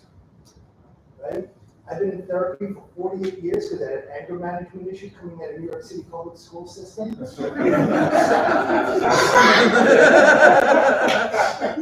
My grandmother was hospitalized for therapy in 1950. The people go, oh, that's what the husbands did back then to get divorced. No, we're just crazy. But so it's a personal path, but I am a tax lobbyist. I represent a group in New York City. I was trained in the automotive industry. My godfather, in 1964, wrote a law with Robert Kennedy. So I've been mimicking what others did, waiting for a person like you two, Juliana, standard operating procedure. And so I represent people in New York City. We fix things. It's how I say that. We'll talk. I'll introduce you guys. So, Juliana, how could a legal Ibogaine be made possible in New York State? Oh, that's a question for me. Yes. So, everything that I've learned about policy has been working and learning from Brian. So I don't really know how to answer. I think that's a question for Brian. Okay. Yeah, sorry. We could move on to maybe a little more technical. Is it true Ibogaine is a dangerous drug and people have died? Yeah. I mean, it can be dangerous. Like I was saying when I was talking is that, like any medication in a hospital, there's a protocol. You have to screen people for certain conditions and then you monitor them throughout and you follow a dosing. If you follow the protocol, Ibogaine is safe. The problem is that we have people not following the protocol.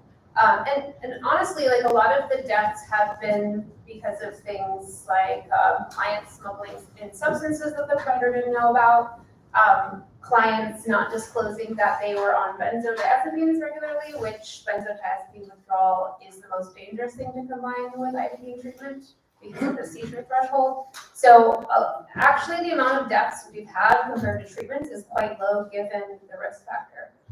So yeah, it's dangerous if you're not following protocol. And one thing I want to clarify when I was talking about unsafe practitioners, I'm sure a lot of people are wondering why are there so many unsafe people working Ibogaine?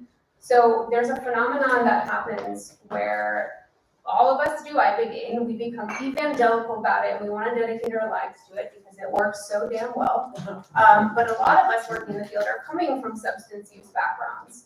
And so you have this miracle moment and you think you're good to go. And I've seen people go from their own treatment, getting off 20 years of opioids, to opening a clinic in 1 month, never going to therapy, never getting any kind of support. There's a ton of people who went straight from their own treatment into working, who it was not safe to do that, and they never received proper support.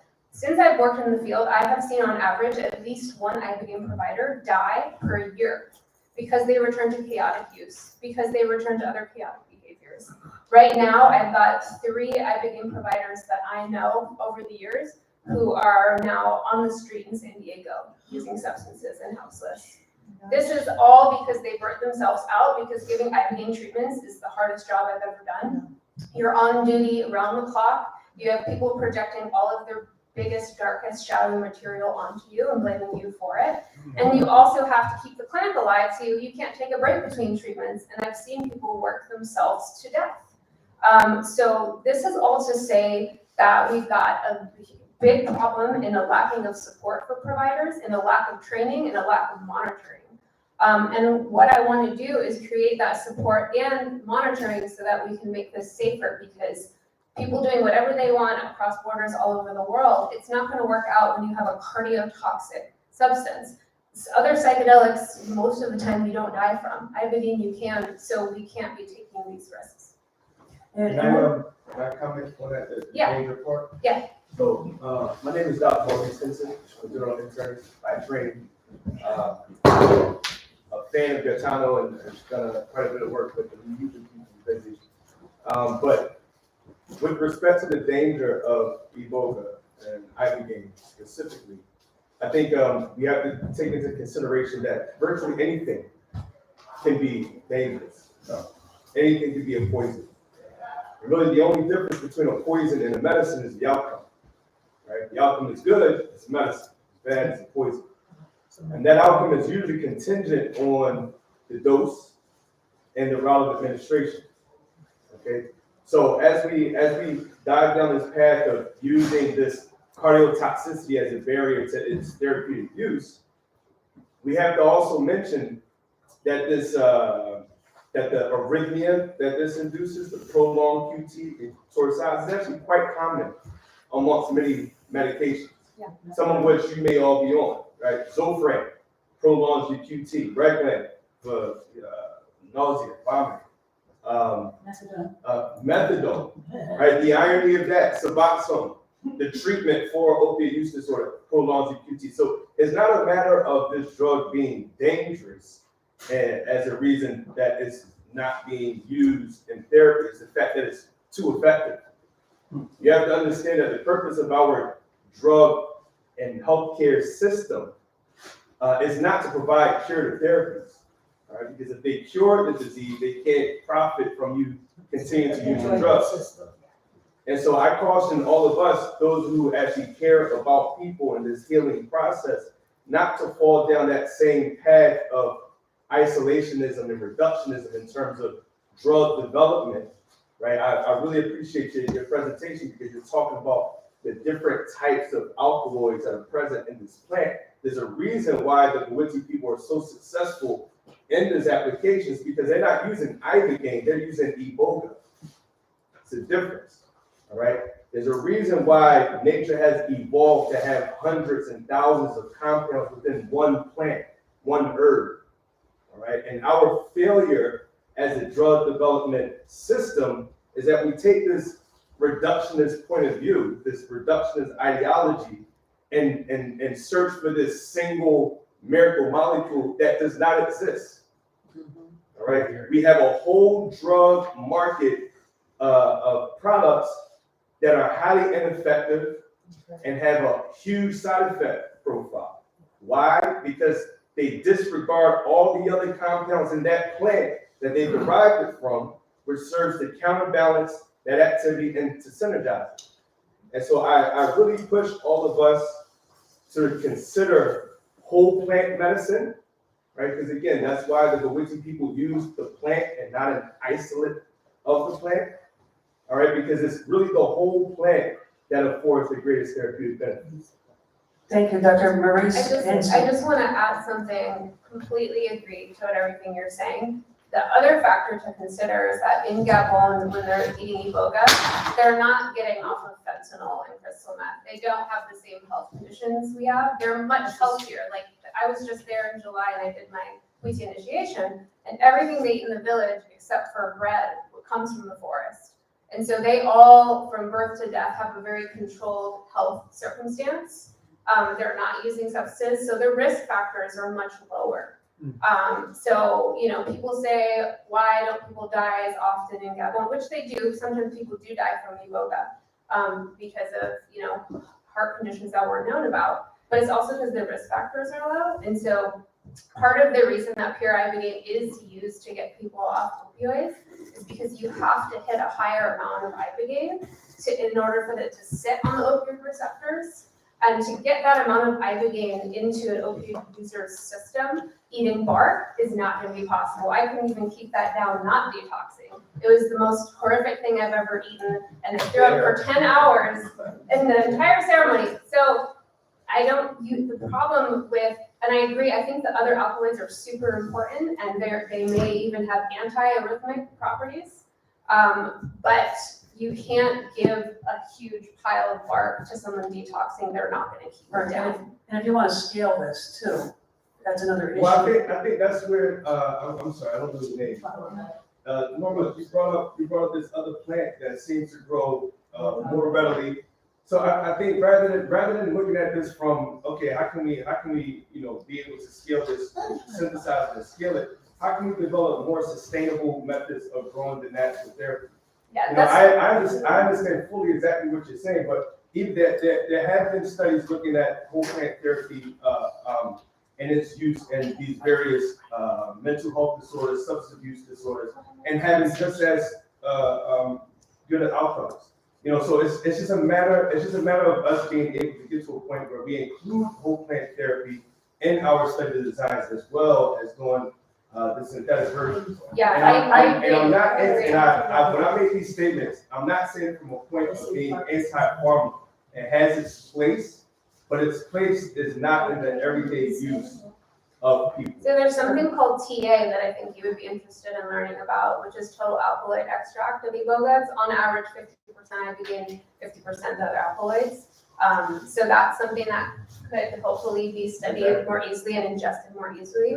It's just the way the FDA works, they want everything so specific and targeted, and it really leaves out a lot of possibilities. And there is FDA route for botanicals as well, and we gotta maintain consistency even in the plants if we can, so shoot the guidelines around that as well, but this gentleman had his hand up. Yeah, no, I have something to say, they talk about the possibilities of adverse reactions and cardiovascular risks, but when it comes to alcohol and drugs, so many people are destroyed and killed. The drunk driver who has an accident, or the kid in college who takes too many oxys, he might not even be an addict. The risks of drug use long term and for accidental overdose, in many cases, for a lot of these people, far outweigh the risks for an ibogaine treatment, depending on age. If somebody's really old, they're not going to be a candidate for treatment, unfortunately. They could for low dose, for Claire's low dose protocol. And also, they have serious other health problems. They're just not a candidate. They may be too far gone.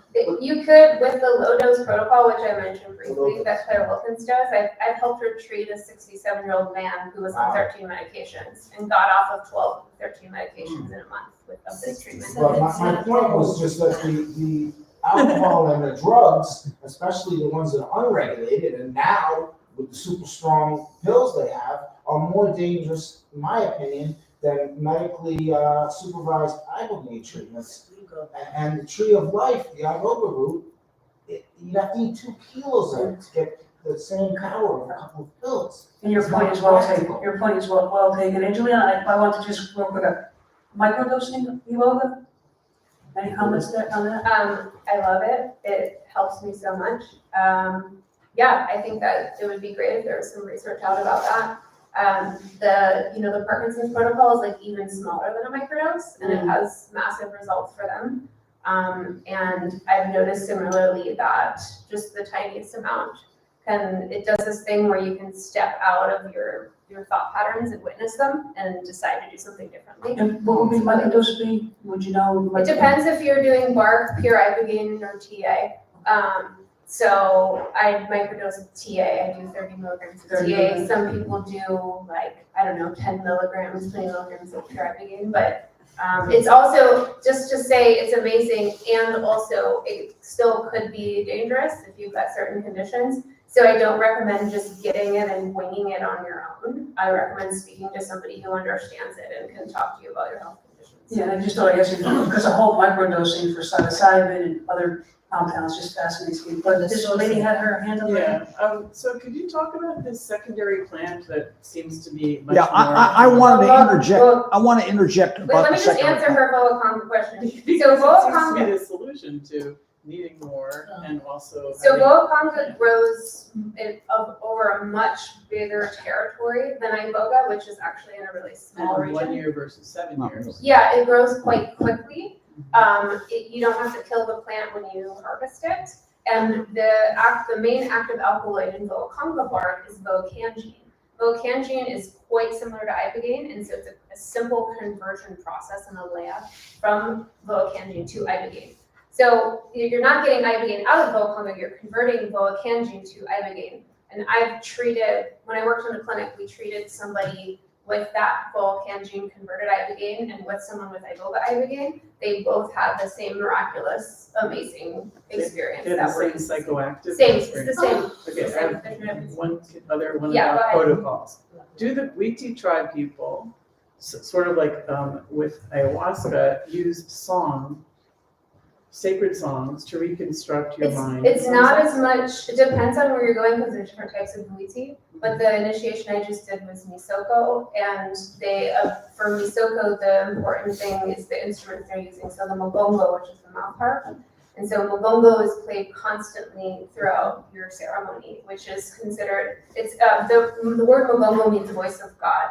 And so it's like the guiding light through. So what happens if that guide doesn't exist in Western medical? Well, it's interesting, if you ask Witi and Ganga, what do you think is going to happen to people who are doing ibogaine without the music? And what they say is they'll die. I've seen a lot of people do ibogaine without the music, and they did not die, and they were fine. But there is something to be said. There was a doctor from Germany who lives in Gabon, Uwe Mas, and he wrote a paper about how the polyrhythms that Witi music uses actually helps to calm down the nervous system and keeps the heart safer, which is quite interesting. Makes sense. So the last question I have is, I've heard that you also can immerse yourself in water to calm your body during that treatment. You're not supposed to get in water. Actually, Buiti say do not go anywhere near water when you're on Iboga. They say that you'll be lured in underwater by mermaids, never to return. Which somebody from the West did die getting into the ocean after their initiation. So I don't know what's going on. So we gotta work on an Iboga playlist.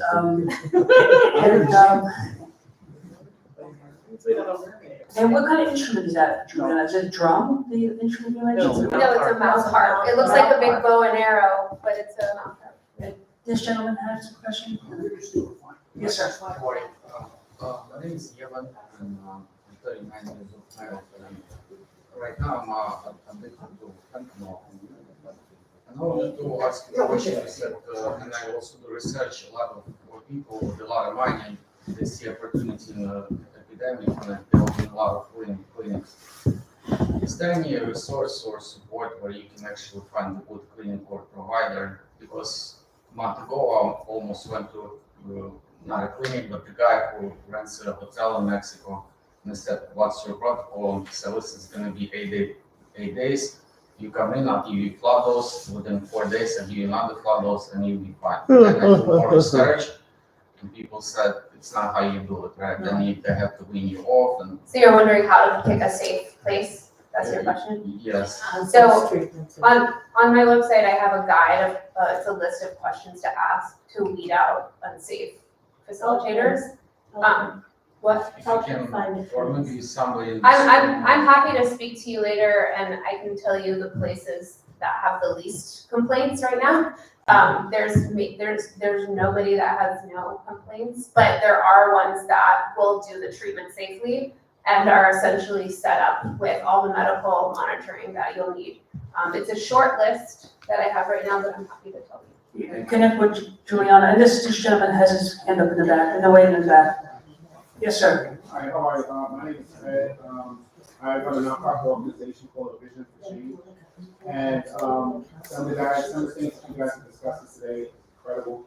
I had already been doing some of the research and seeing how potentially Ibogaine and other drugs that are considered, let's say, difficult to market, how they could be marketed. And I was looking at some strategies as far as essentially getting more digital exposure, for instance, testimonials for people that might be microdose, step-by-step kind of, about what providers go through. Even some of the things you said today, if that was out there digitally, it would really create much more of a question, and more and more hype around it with details that lead us, say, to data. We have links to whatever data is He's out gotta there. have a microphone. I think that would be, pretty powerful.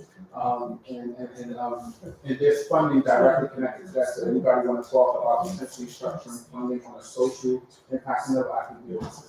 Thank you, sir. Thank you. Alice, any questions online? Yeah. Oh, right, we have a question online. Who's it for, Alex? Did you want to answer that? Oh, it was It a was question. more comment. Thank you for everyone who's joined us online, and I appreciate the feedback. First question from Jeremy. What are the new opportunities and challenges for advocating clinical research under the upcoming Trump administration? Oh, boy. That has a problem. It has pros and cons. There seems to be, and I want to be very careful because I don't want, having had some very high and hopeful expectations a year ago and having had them disappointed, I don't want to make prognostications that artificially inflate optimism. Having said that, insofar as there is a Robert F. Kennedy Jr. who heads up the Federal Department of Health and Human Services, this gentleman has made very clear his opinion on Ibogaine. And that opinion is there is absolutely no reason whatsoever that it should be off the table as a medical treatment available within the United States, and its delivery needs to be expedited.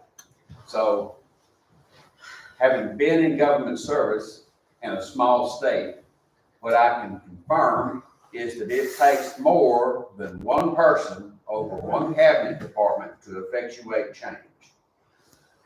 Having said that, having a health services secretary who is committed to its advancement is miles and miles and miles ahead of where we have ever been. And that is going to make a positive difference. The exact nature of that difference and how long it takes for it to become manifest is up for debate. But the fact that you have leadership of that cabinet that is willing to put the pedal to the metal is a big deal. I've also heard that the new head of the Veterans Administration is going to be pro-Ibogaine. That's secret. That is wonderful information to have. And the one thing I believe for sure is that, and I want to recognize Dana, and above all in this room, recognize Norma.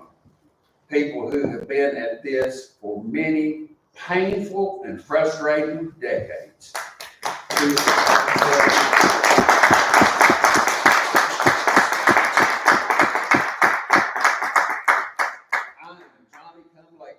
And everything that I know, understanding, and articulate is from their shoulders, as well as the shoulders of Howard Lonsall, Bob Cisco, and others. There is a very significant cultural opportunity to leverage this into reality. And I will use just the anecdotal experience, not just of Kentucky, but conversations that I'm having in Texas.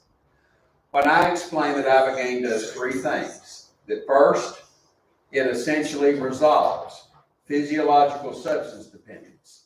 It restores the psychology of an individual who may have thought that they were diseased, that they were captive to compulsions that they could never overcome, but came away with knowledge that their life could be defined by choice and their destiny was one that they would own, rather than being subjugated by circumstances beyond their control.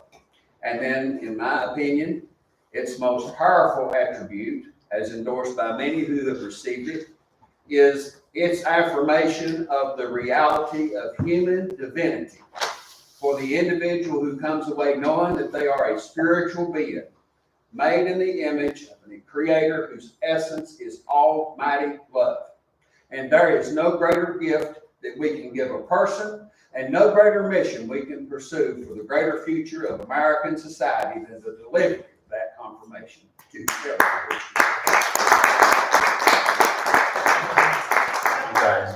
Yeah, a couple more questions from the audience here. So people rightfully pointed out that the name of this town hall was confronting fentanyl and meth, yet we haven't really discussed the fentanyl specifically. So my question is, what opportunities or risks are there for Ibogaine therapy in regards to the increased prevalence of fentanyl in the drug supply? Any other thoughts specific to fentanyl in relation to Ibogaine? And additionally, with xylazine now showing up so frequently, how does that complicate things? Yes, so fentanyl has made Ibogaine treatment much more complicated than it was 10 to 15 years ago. It used to be when people were coming in on actual heroin or oxy, that you could take those substances even 12 hours before Ibogaine and be safe, because we know how long it takes to leave the system. With fentanyl and fentanyl analogs, sometimes people are arriving to a clinic and continue to test positive for fentanyl 7 to 10 to even 14 days after their last fentanyl dose. Even though it's a short-acting opioid, it functions a little bit differently. And so what has to happen now is people have to arrive for Ibogaine early and get on a morphine stabilization for 7 to 14 days before they can do Ibogaine.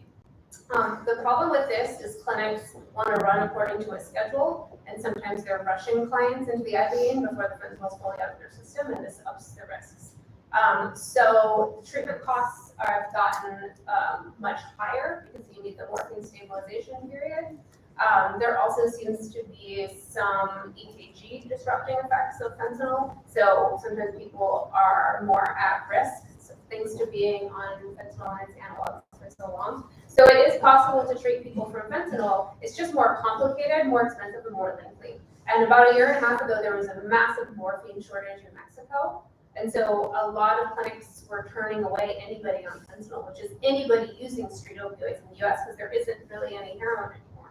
So you can treat people off fentanyl, it's more complicated, it's more risky.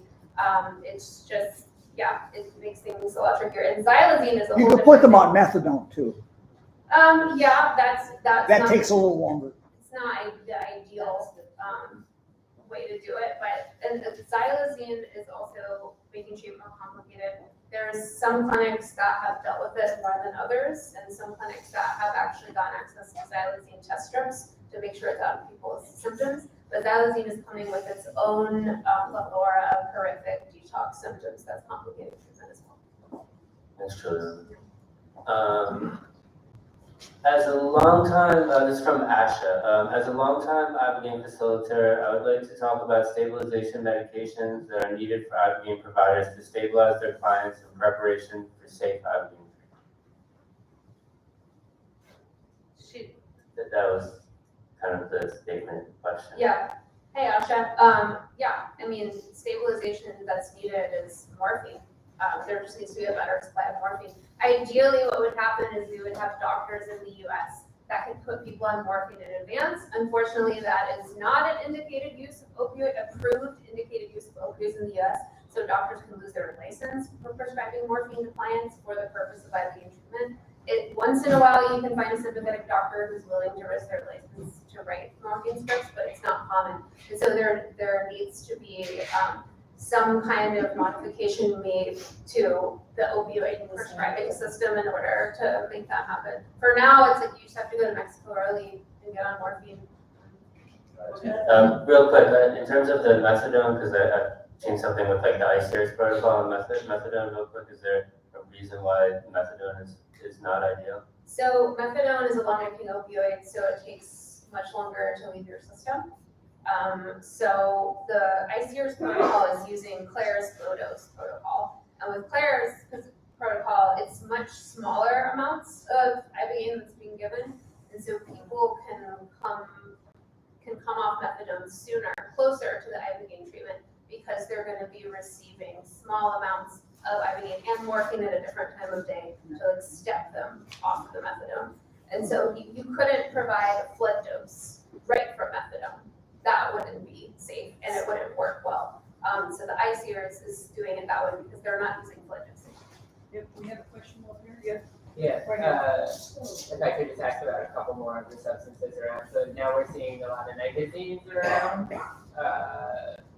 and also in the like online platform gray market, there's a lot of Otis methyl tramadol. And I know the tramadol stuff has that all tramadol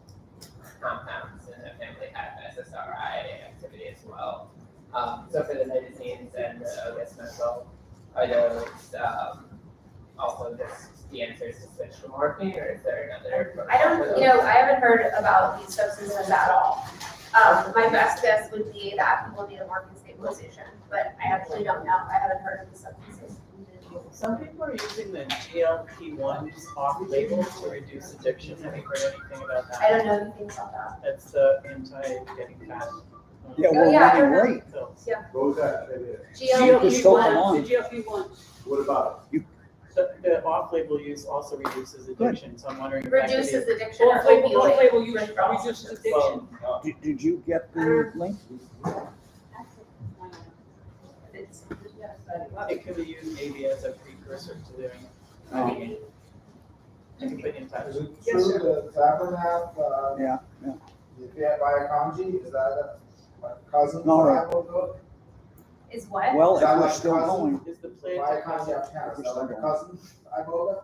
yeah. What, I'm sorry. He's asking if Voconga and Tabernacle All right. are relevant. Is that true?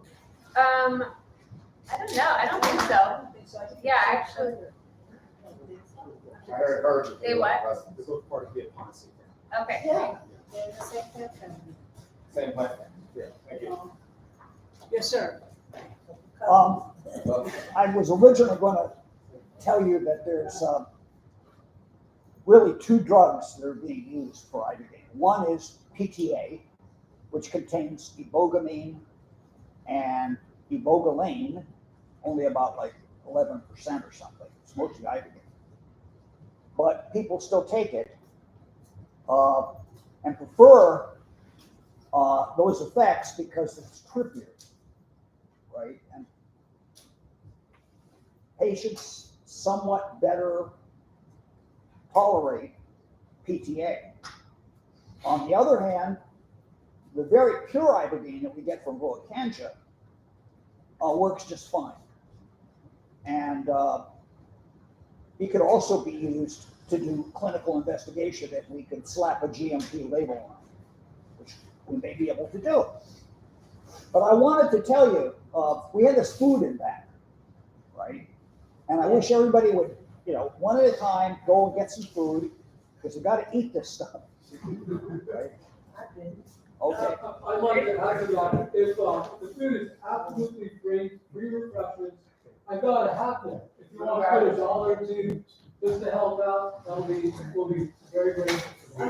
It's absolutely free. Okay. That's it. I have one more question from the audience. Someone was talking about aftercare and just want aftercare support, and curious in terms of funding for aftercare, and if there's any other just thoughts in general on That's aftercare. ideal. We need aftercare. I mean, hopefully, whatever state Brian hopes to get working on ibogaine is going to include funding for aftercare. As of now, I mean, there's some clinics that include some coaching sessions in their treatment price.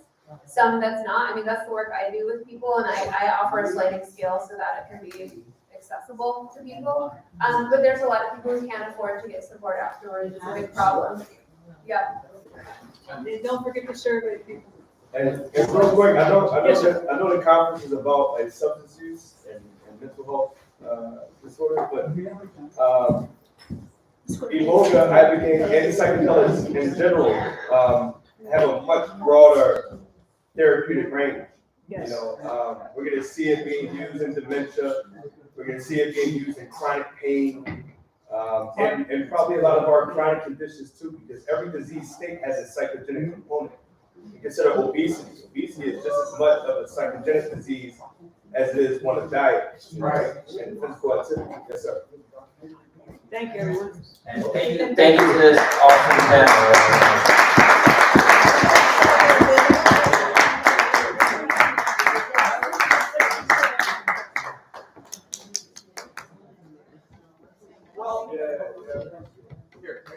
We're running away. The last two panels have been turned out one. Because we had some people who didn't show up anyway. So, we really like it.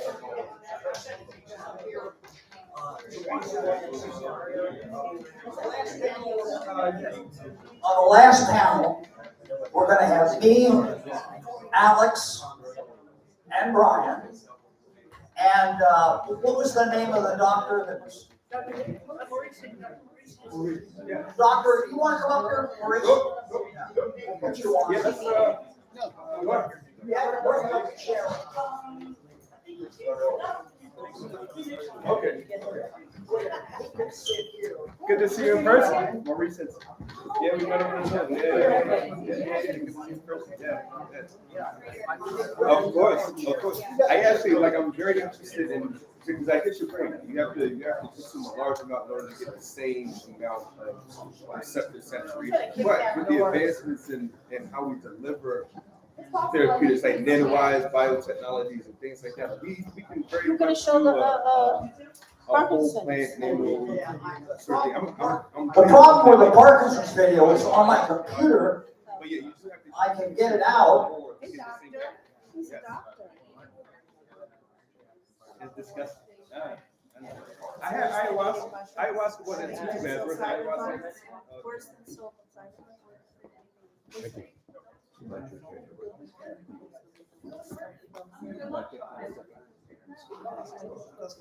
All right. Pleasure to meet you in person.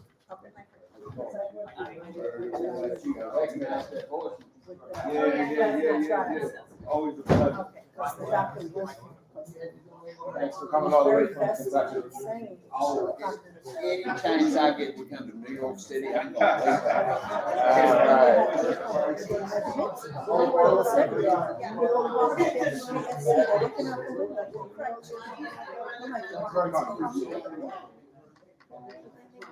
Give me on being slow on replies. No problem. No, I just want you to do it in your own time.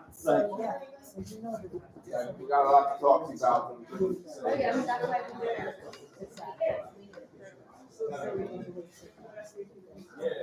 I may not always be doing your job.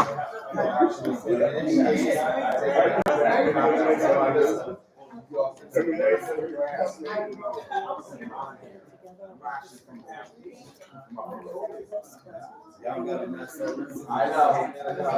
My father, he's a big fan of music from Kentucky.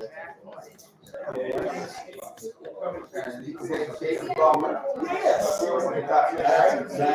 really like them. I like him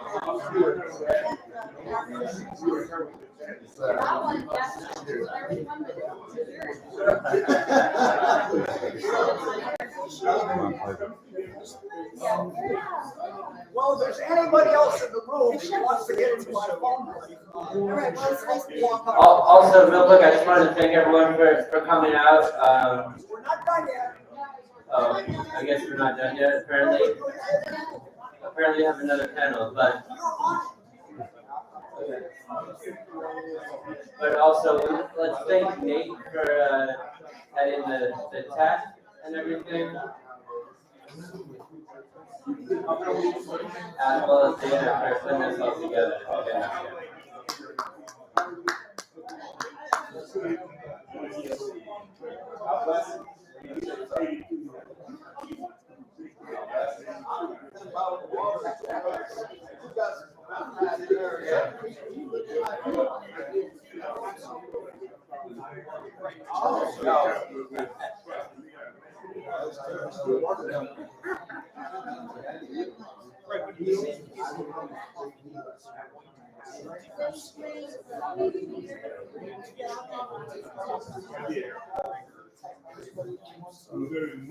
I think nature is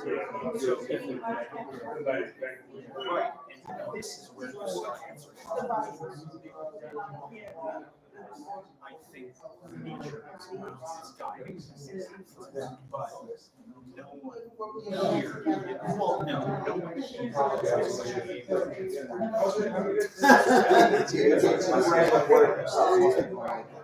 How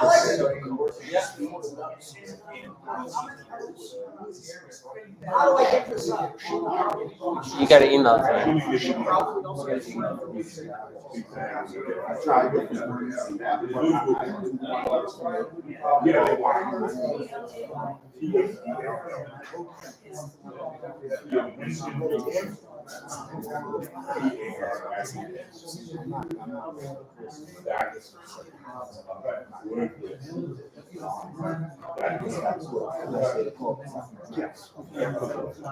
I know you're not supposed to drink,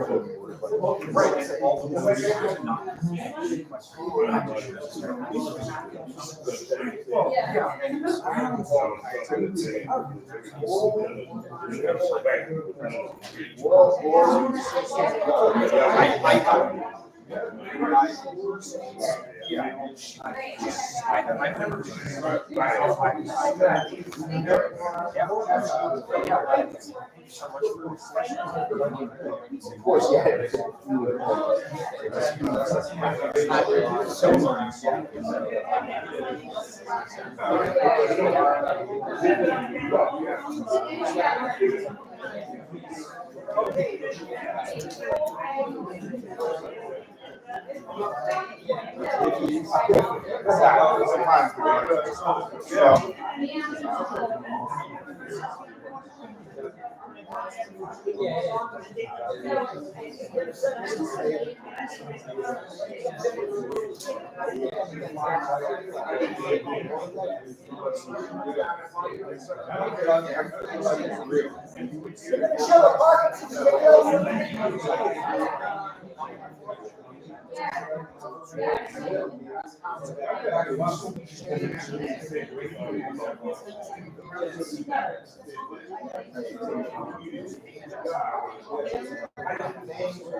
I've had a full list of other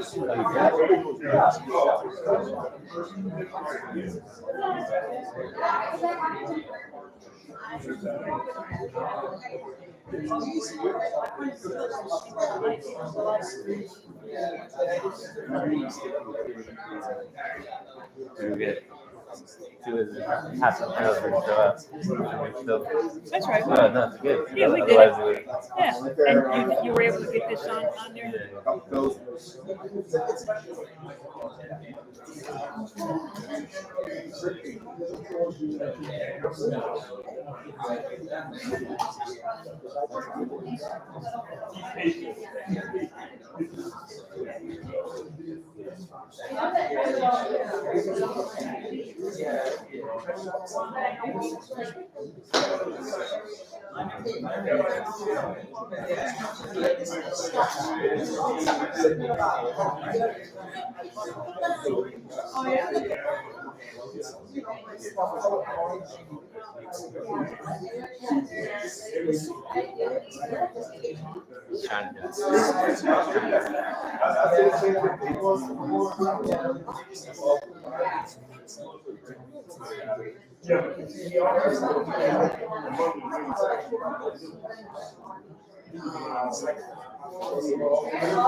You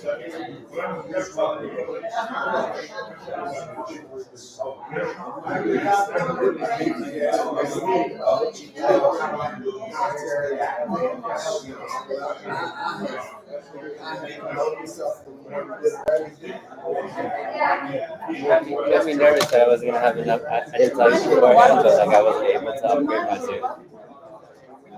So I can only have 100 people. So like we weren't even close to that.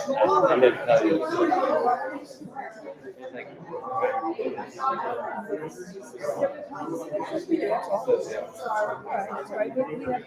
a lot of people, yeah, exactly. Yeah, we'll blast it out all over. That's okay. Hey, they missed out.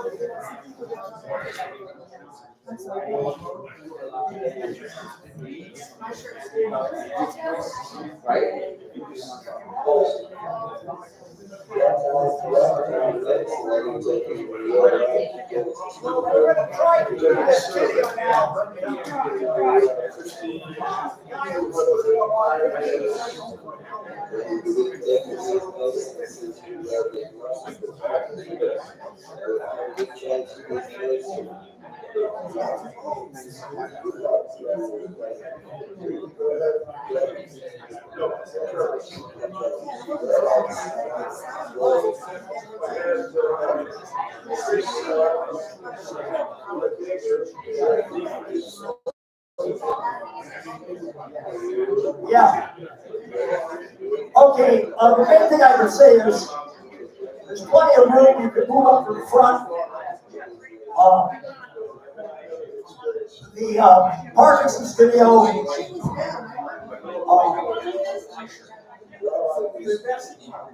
Here it is. This was a breakthrough when it occurred. Can you hear this? Because you got to come up here in front to hear it.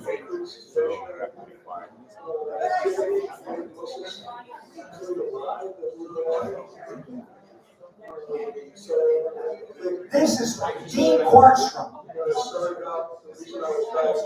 He's dead now, so I get his name. He wanted to get out his patient.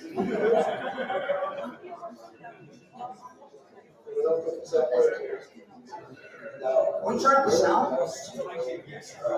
Yeah.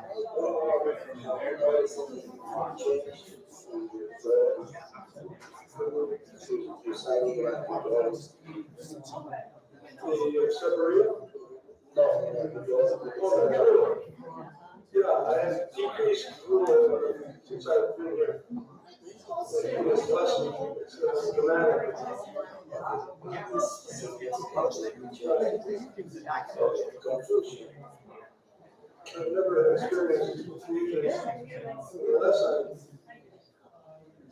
confronted with 5 or 6 decisions. They're on the floor.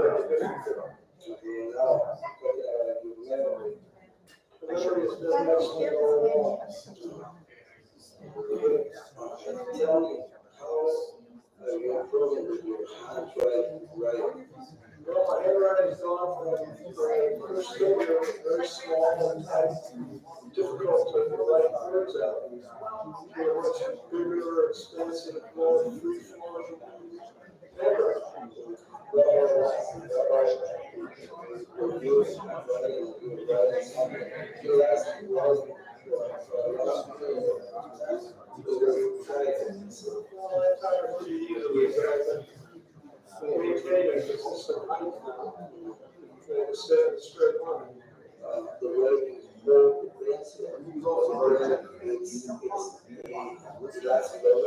Well, one of the first things I recognized after starting the treatment, my writing started to align. Slowly it's been regaining some use, so I can hold it differently. But I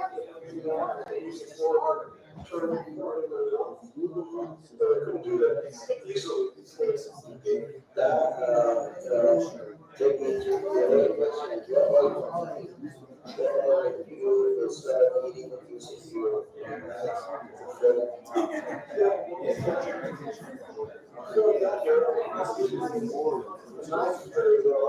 Well, the problem is, you know, they're gonna have a bunch of people talking in the background. You can't hear them. There's silence.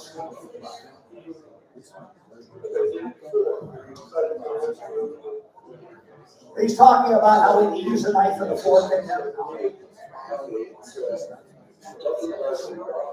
he improved in 2 months, he improved about 75%. It was almost compared to what it was. He would have died about 6 years earlier.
It's great talking to you. It's coming all the way out here. Appreciate it.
Yeah, yeah.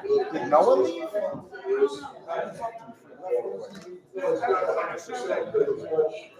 Yeah, there it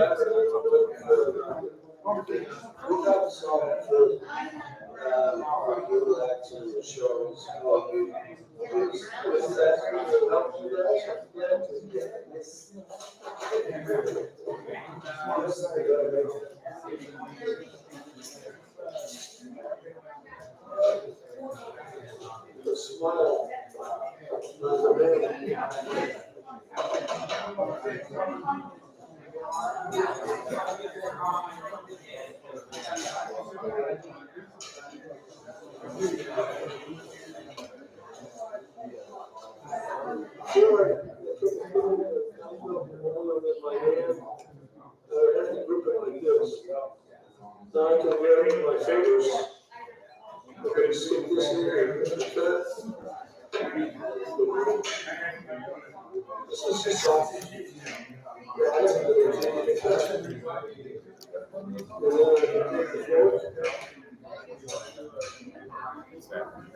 Yeah. They sent the request, I just said aloud.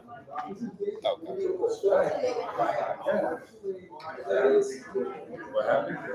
They said that they had a request like asking the academic staff to send out the application asking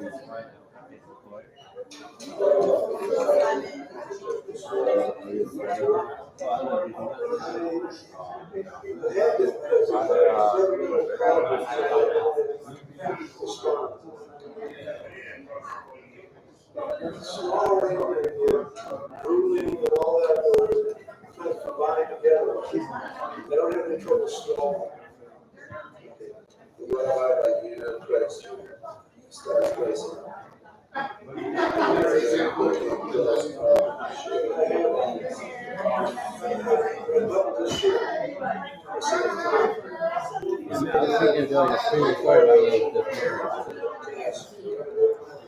It was a Zoom thing that popped up? Yeah.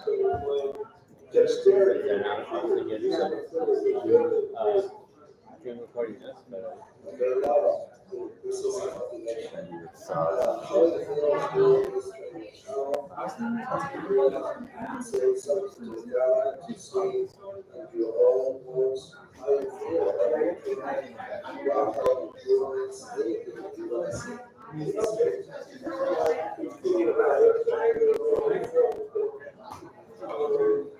So is that it?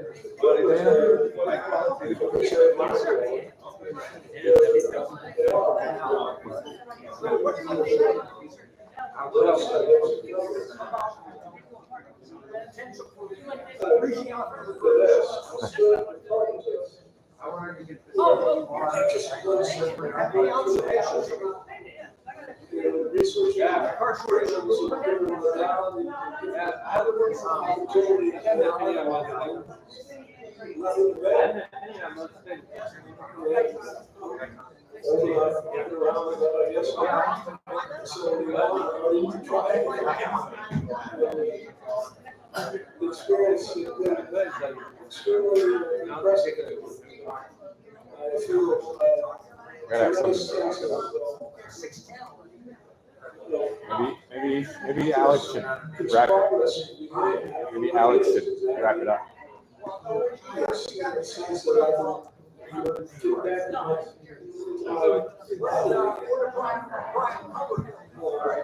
I think you went to the rest of the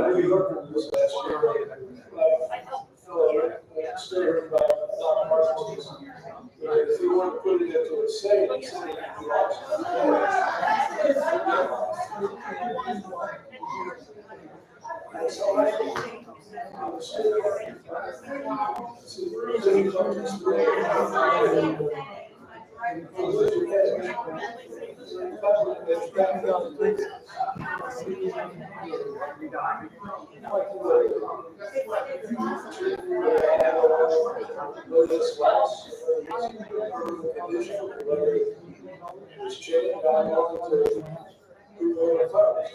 This has been a very rewarding experience for me. Small ways. So, one of the good ways.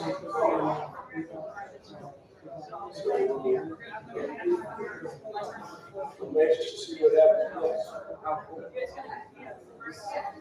Other than that, it's been a month-long study, and I can say that it's tremendously benefited me. If that's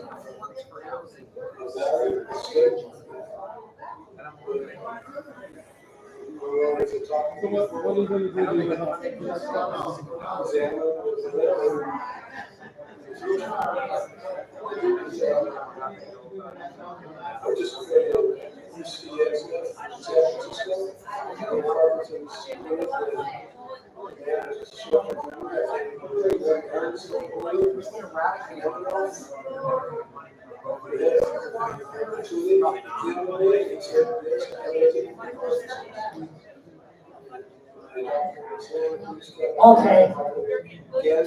We're gonna try to put up the final panel now. if you want to come up and sit here, Brian can go back and sit there where he was. Alex doesn't seem to want to say much, which is unusual. Who's on this panel? What's this panel about? It's strong on fire. I didn't prepare. I didn't read. I didn't study. Let's do it. Okay. Now, we had about 25 people here. We have less now. But we have enough people to make the decision, pass a resolution. All right. And the resolution is to, what? Bring them in? Yeah. It's funny how they listen to The me. resolution is to add 2 other approaches to the clinical trial route that Brian has laid out. One is to change the regulations that govern overdose prevention centers to create a psychedelic room, a psychedelic alternative to the existing overdose prevention. Now, they're not going to actually be totally happy with that because they wanted more needle exchanges. They wanted more OPCs, overdose prevention centers, as they understand it. And their position is, and this was actually what you ran into when Dimitri ran this article, their position is that we don't have enough resources to treat people with the treatment we have and with the harm reduction we have. So why are you going and expanding our job with less resources, right? And that's basically what he said. So I think we're going to have to, as I said, get buy-in from the existing overdose prevention center organizations. And remember, 2 of these don't have their OPC yet. One is Vocal and one is Housing Groups. They want to have their own OPC because they have a lot of clients.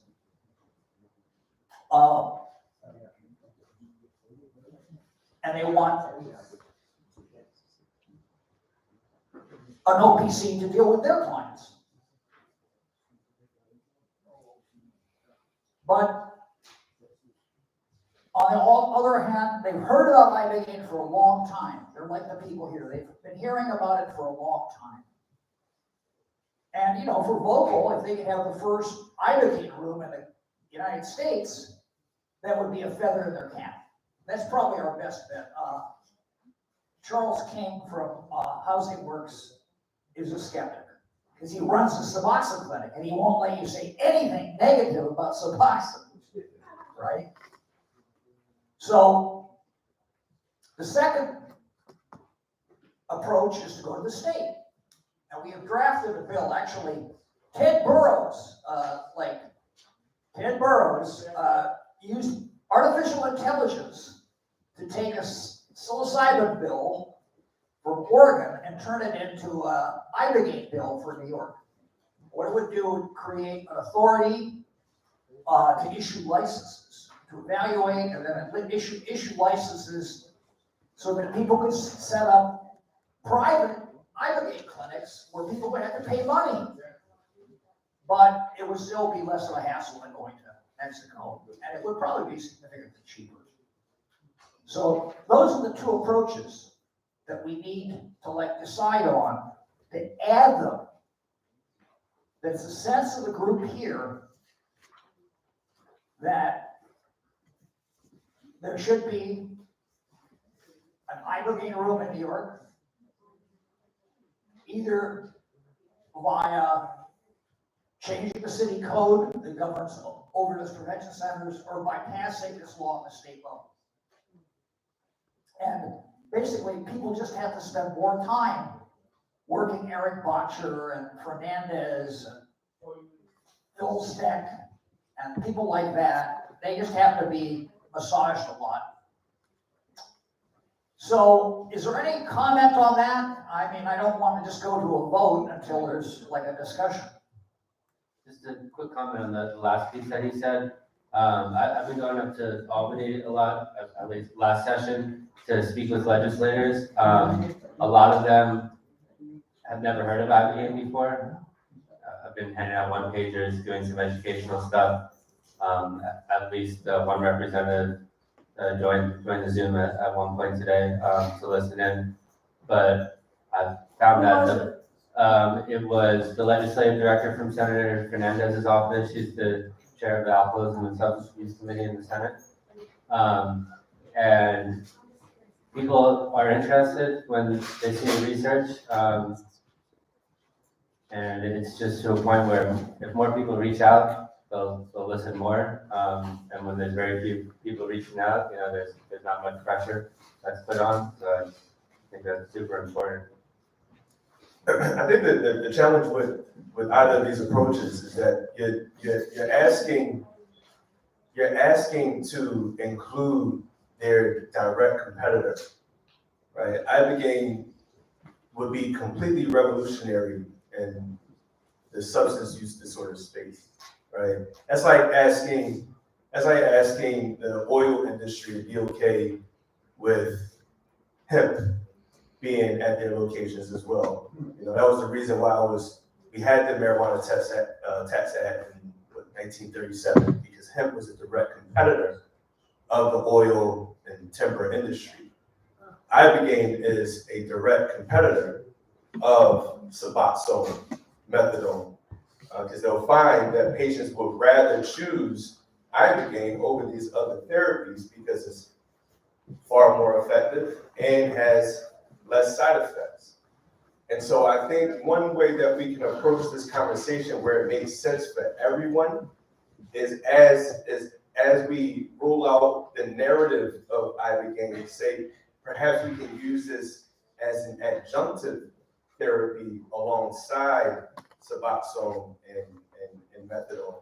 That way we're not completely dismantling the system that already exists, because there's a lot of money in methadone clinics, and even the providers benefit from having methadone clinics. Big money in Suboxone, and so nobody's going to want to share that pie with this therapy that's potentially curative. Again, as much I'm not a conspiracist, but we all can agree that the purpose of our pharmaceutical industry is not to provide curative therapies. And our healthcare system is purposely designed, and society is purposely designed to keep us healthy enough to be alive, but sick enough to depend on the drugs. And so Brian's presentation cuts right to the chase with the numbers, the statistics, what the waste of money is. Correct. And all that stuff. Plus Correct. his presentation is awesome. Correct, no, absolutely. But the thing is, it makes so much more sense. Plus, you can't just say, okay, we're gonna do a room. The room has to be designed. You have to have the staffing. You have to. You need all money that, to do all trial. planned out. You need $14-15 million. You can do phase 1, 20 million. Right. Well, I would add simply that it will be privately funded in this model, so you won't be competing for the same pie. In other words, you're setting up a licensing facility so that private individuals with their money can open up an Ibogaine clinic. And of course, our argument is, there's this huge, we're going to lose supposedly 500,000 more people by the end of 2027, right? To fentanyl. That is simply not acceptable. The other thing is that we are using methadone, right? If we use the protocol they worked out in Barcelona, methadone is more compatible with Ibogaine, oddly, than Suboxone. Suboxone is really, really hard to get people off of. It just sticks in there. They're two different. See, people don't understand. There's morphine, but there's paramorphine. Paramorphine has 200 times more affinity for the mu receptor than morphine. So, you have to have like various transitions. You gotta have like short-acting opiate or at least methadone. So that you can like, it's not just getting people off fentanyl, you gotta get people off Suboxone sometimes, right? So the fact that we're using methadone in Idaho, methadone is the only thing that's available. I'm going to jail in Idaho for pot. So I'm concerned about Idaho, and I'm trying to introduce Ibogaine there so I can do a good deed before I go to jail or during the time I go to jail. So the point is, if we can make it be part of the existing system in that way, there might be less resistance. Okay? But does anybody have, like, specifically a comment aimed at what I said, which is we have to have two other approaches. So, yeah. Okay. Do we have another mic? It's all right. If you want to do something in New York with all the fear and, you know, everything that surrounds it, you have to be affiliated with a hospital.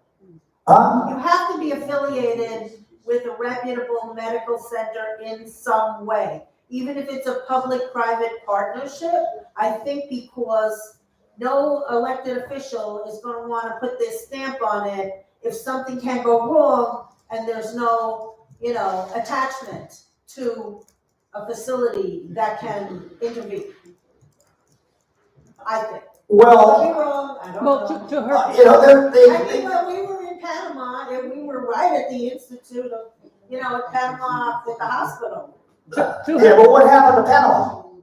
What happened? We didn't have post-treatment. I don't know what happened. Deborah Nash? I don't know. They were doing it for a while and they stopped. but Dana, to her point, the center that you want to set up needs also not just be a treatment center, it needs to be a research center where you collect data. There has to be a what? It has to be also a research center where you're collecting data. I know, and that was the point at which Allison Lane said, there's no money to do research. That money is in the federal budget. Well, it's just, that's justification. It's publication. There's money. It's justification. But what I'm saying is, if the law, you haven't read it, the AI-generated law that Ted came up with creates a competent authority to license. So all that has to be worked out by the competent authority, which will be part of the Department of Health. And what about the VA? Well, that's better. Well, the VA is through the feds. And I would actually hope that he's going to be the last word, is Brian here. I'm kind of hoping that he'll talk a little bit more about what's going to happen on the federal level. I just want to add something about PSTD population that's probably not recognized by any of you, but it's the people who are the World Trade Center survivors in the World Trade Center Health Clinic. We have a lot of young adults who really they can't even talk about it. They're like so traumatized. They had their bedrooms shake when the planes hit.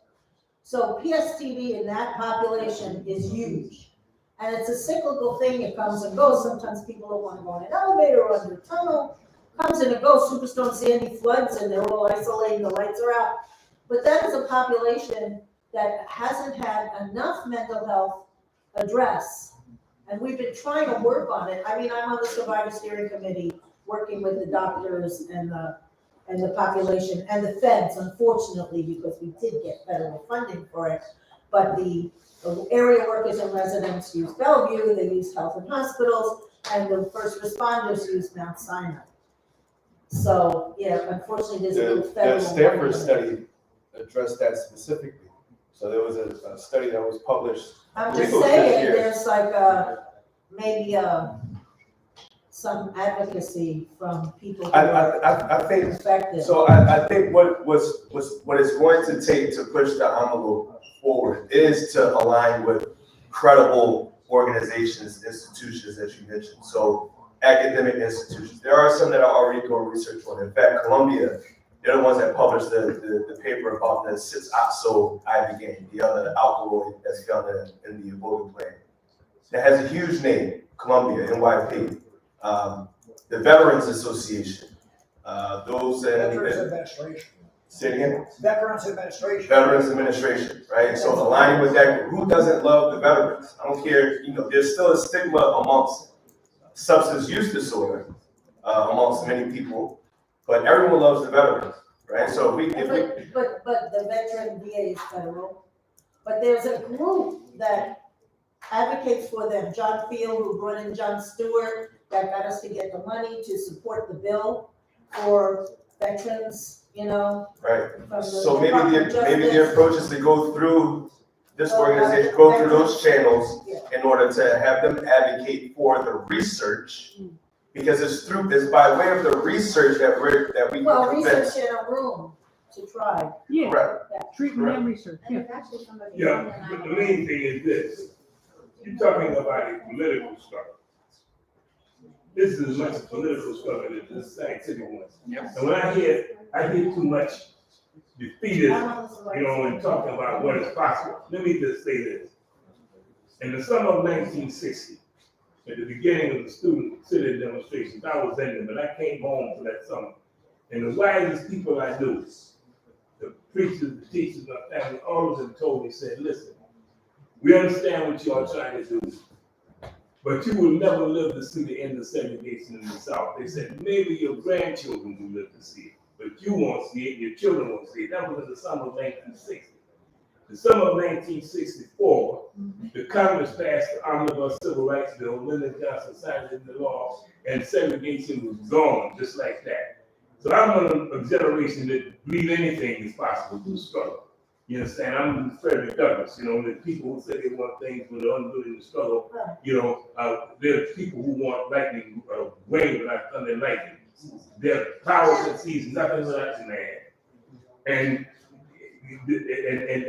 you, like Douglas said, you may not always get what you pay for, but you damn sure pay for everything you get. So what you're talking about is a struggle. And let's stop talking about what's possible. You don't know what's possible. All right? If you don't know what was possible, then tell me what the jackpot is. Well, let me put it another way that's very simple, okay? We can go at one path forward, which may or may not succeed, but there are two other paths forward. Should we reach a decision here today to expand the menu? What's the other option? Well, the menu is very simple. You got what Brian was talking about, a public-private partnership to do pharmacologic development on the usual way, spending 5%, right, that's what he said, of what's there, which every single stakeholder in the Opiate Abatement Commission will try to block. Or can you have changes in the city code that create an Ibogaine road? There's guidelines for the OPCs, and that can be changed by the city council, right? That's why I'm focusing on Eric Boncher. I'm sorry to break on you. And then there's the alternative of a state law, right? So, what do you think? I mean, I'd like some feedback from the room here. Yeah? I wanted to just pretty much state that I believe that we can do this at the same time, but by bundling. So for instance, city and state can be kind of one division, where we're going after it from the government perspective, city and state initiatives. But then I would like to include, if possible, suggest that you guys actually have something that's impacting the court of public opinion. We need much more exposure online. We need education. We need just simple exposure to Ibogaine. What is it? Getting the terms familiar. People from my areas need to be able to say, "Oh yeah, I know about that Ibogaine. Yeah, I heard about that." That is not familiar yet, and I think there needs to be some sort of public campaign to get that out there, to let people know that there is something out there similar to things that they have heard, psilocybin, they just don't know. And if that is done through some sort of visual, I'm talking a quick little, 2-minute, 1-minute video showing some person going through the trees, or some journalism, okay, links to, reputable journalism, and also links to the data. All right, but little data is sporadically out there in different places. We need to bring it all together. My father was talking about that. We do have some data or links of different studies. I believe all of these things can be brought together in a very visible and public way. And I'm not just talking the website, I'm talking social media. So that's just my opinion, that we can do, we can wash our hands and dress at the same time, so to speak. We can do government, we can do public exposure, digital, online, and we can also continue to fight in the trenches, in my opinion. Okay. I'd like to make a decision before we leave here today. Can I get a second? Second what this gentleman in the back of the room said. Second. You gotta take it. Can we get a second to pass a motion to expand the menu of ways forward? Okay. Well, how many are in favor? Put up your hands. How many people just don't think it's going to be possible? Well, I guess it passes, because everybody put their hand up when they said yes, and nobody put their hand up when they said no. Correct. Does anybody say no? Okay, now I guess. I think they mutually reinforce each other too, because if a politician's gonna stick his neck out, politicians are lawyers. They'll know what works and doesn't work. They'll give you ideas and suggestions. Yeah. They'll get you some media maybe, and if you have a program and you have investment and you're setting up a world, just build it. I don't know. Well, those are three really different ways. One is a clinical trial. One is an overdose prevention center where people can bring their own Ibogaine in and take it under supervised conditions. And one is a state program that could maybe lead to Ibogaine being imported into the United States. Well, how are you gonna have a room where they can bring it in and do it by their own conditions if it's not legalized, then the sourcing is not. You can order Ibogaine on the internet from Ibogaine. I'm just saying, who's gonna set up a room if it's a government person that you don't have a control on which Ibogaine is coming from where? Well, it's root bark.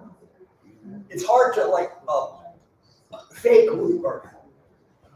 You can fake a white powder and have it be something else, but Iboga root bark looks like Iboga root bark. Well, you have a bunch of things.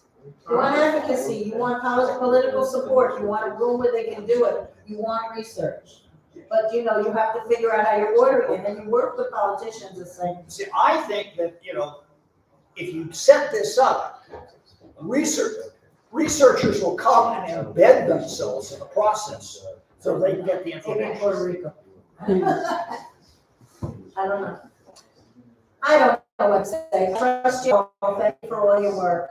I gotta go cook some. Okay, so since people are, I told Brian we could have the last 15 minutes. Oh, I'm not gonna need that.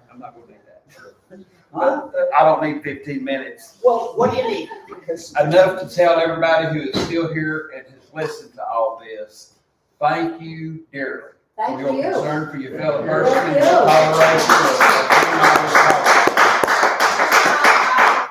Thank the panel for your exceptional knowledge. Yeah. And if Cuomo was still governor, he would have loved your style, and I think he would have given you a heck. I didn't think it was I should have had everybody go up there between the first and second panel. It was a success, Dana. It's been a pleasure. Thank you. Yes, I appreciate you. Yep. I'm gonna read it back. I wear this in the hospital every day. Let them know. Let me see. So, you,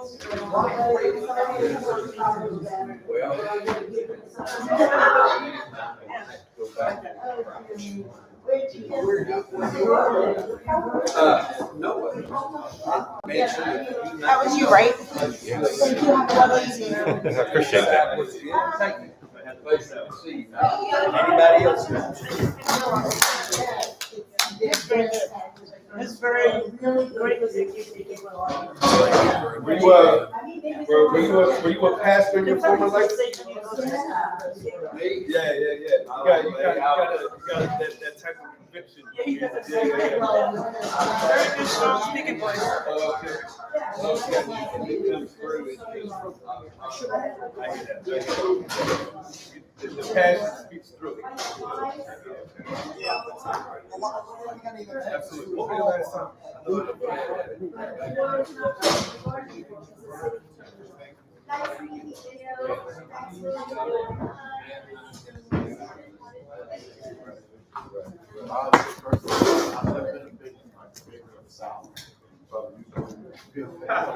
Dana, you have to eat food. You did not eat. You I did ate a not little eat. bit.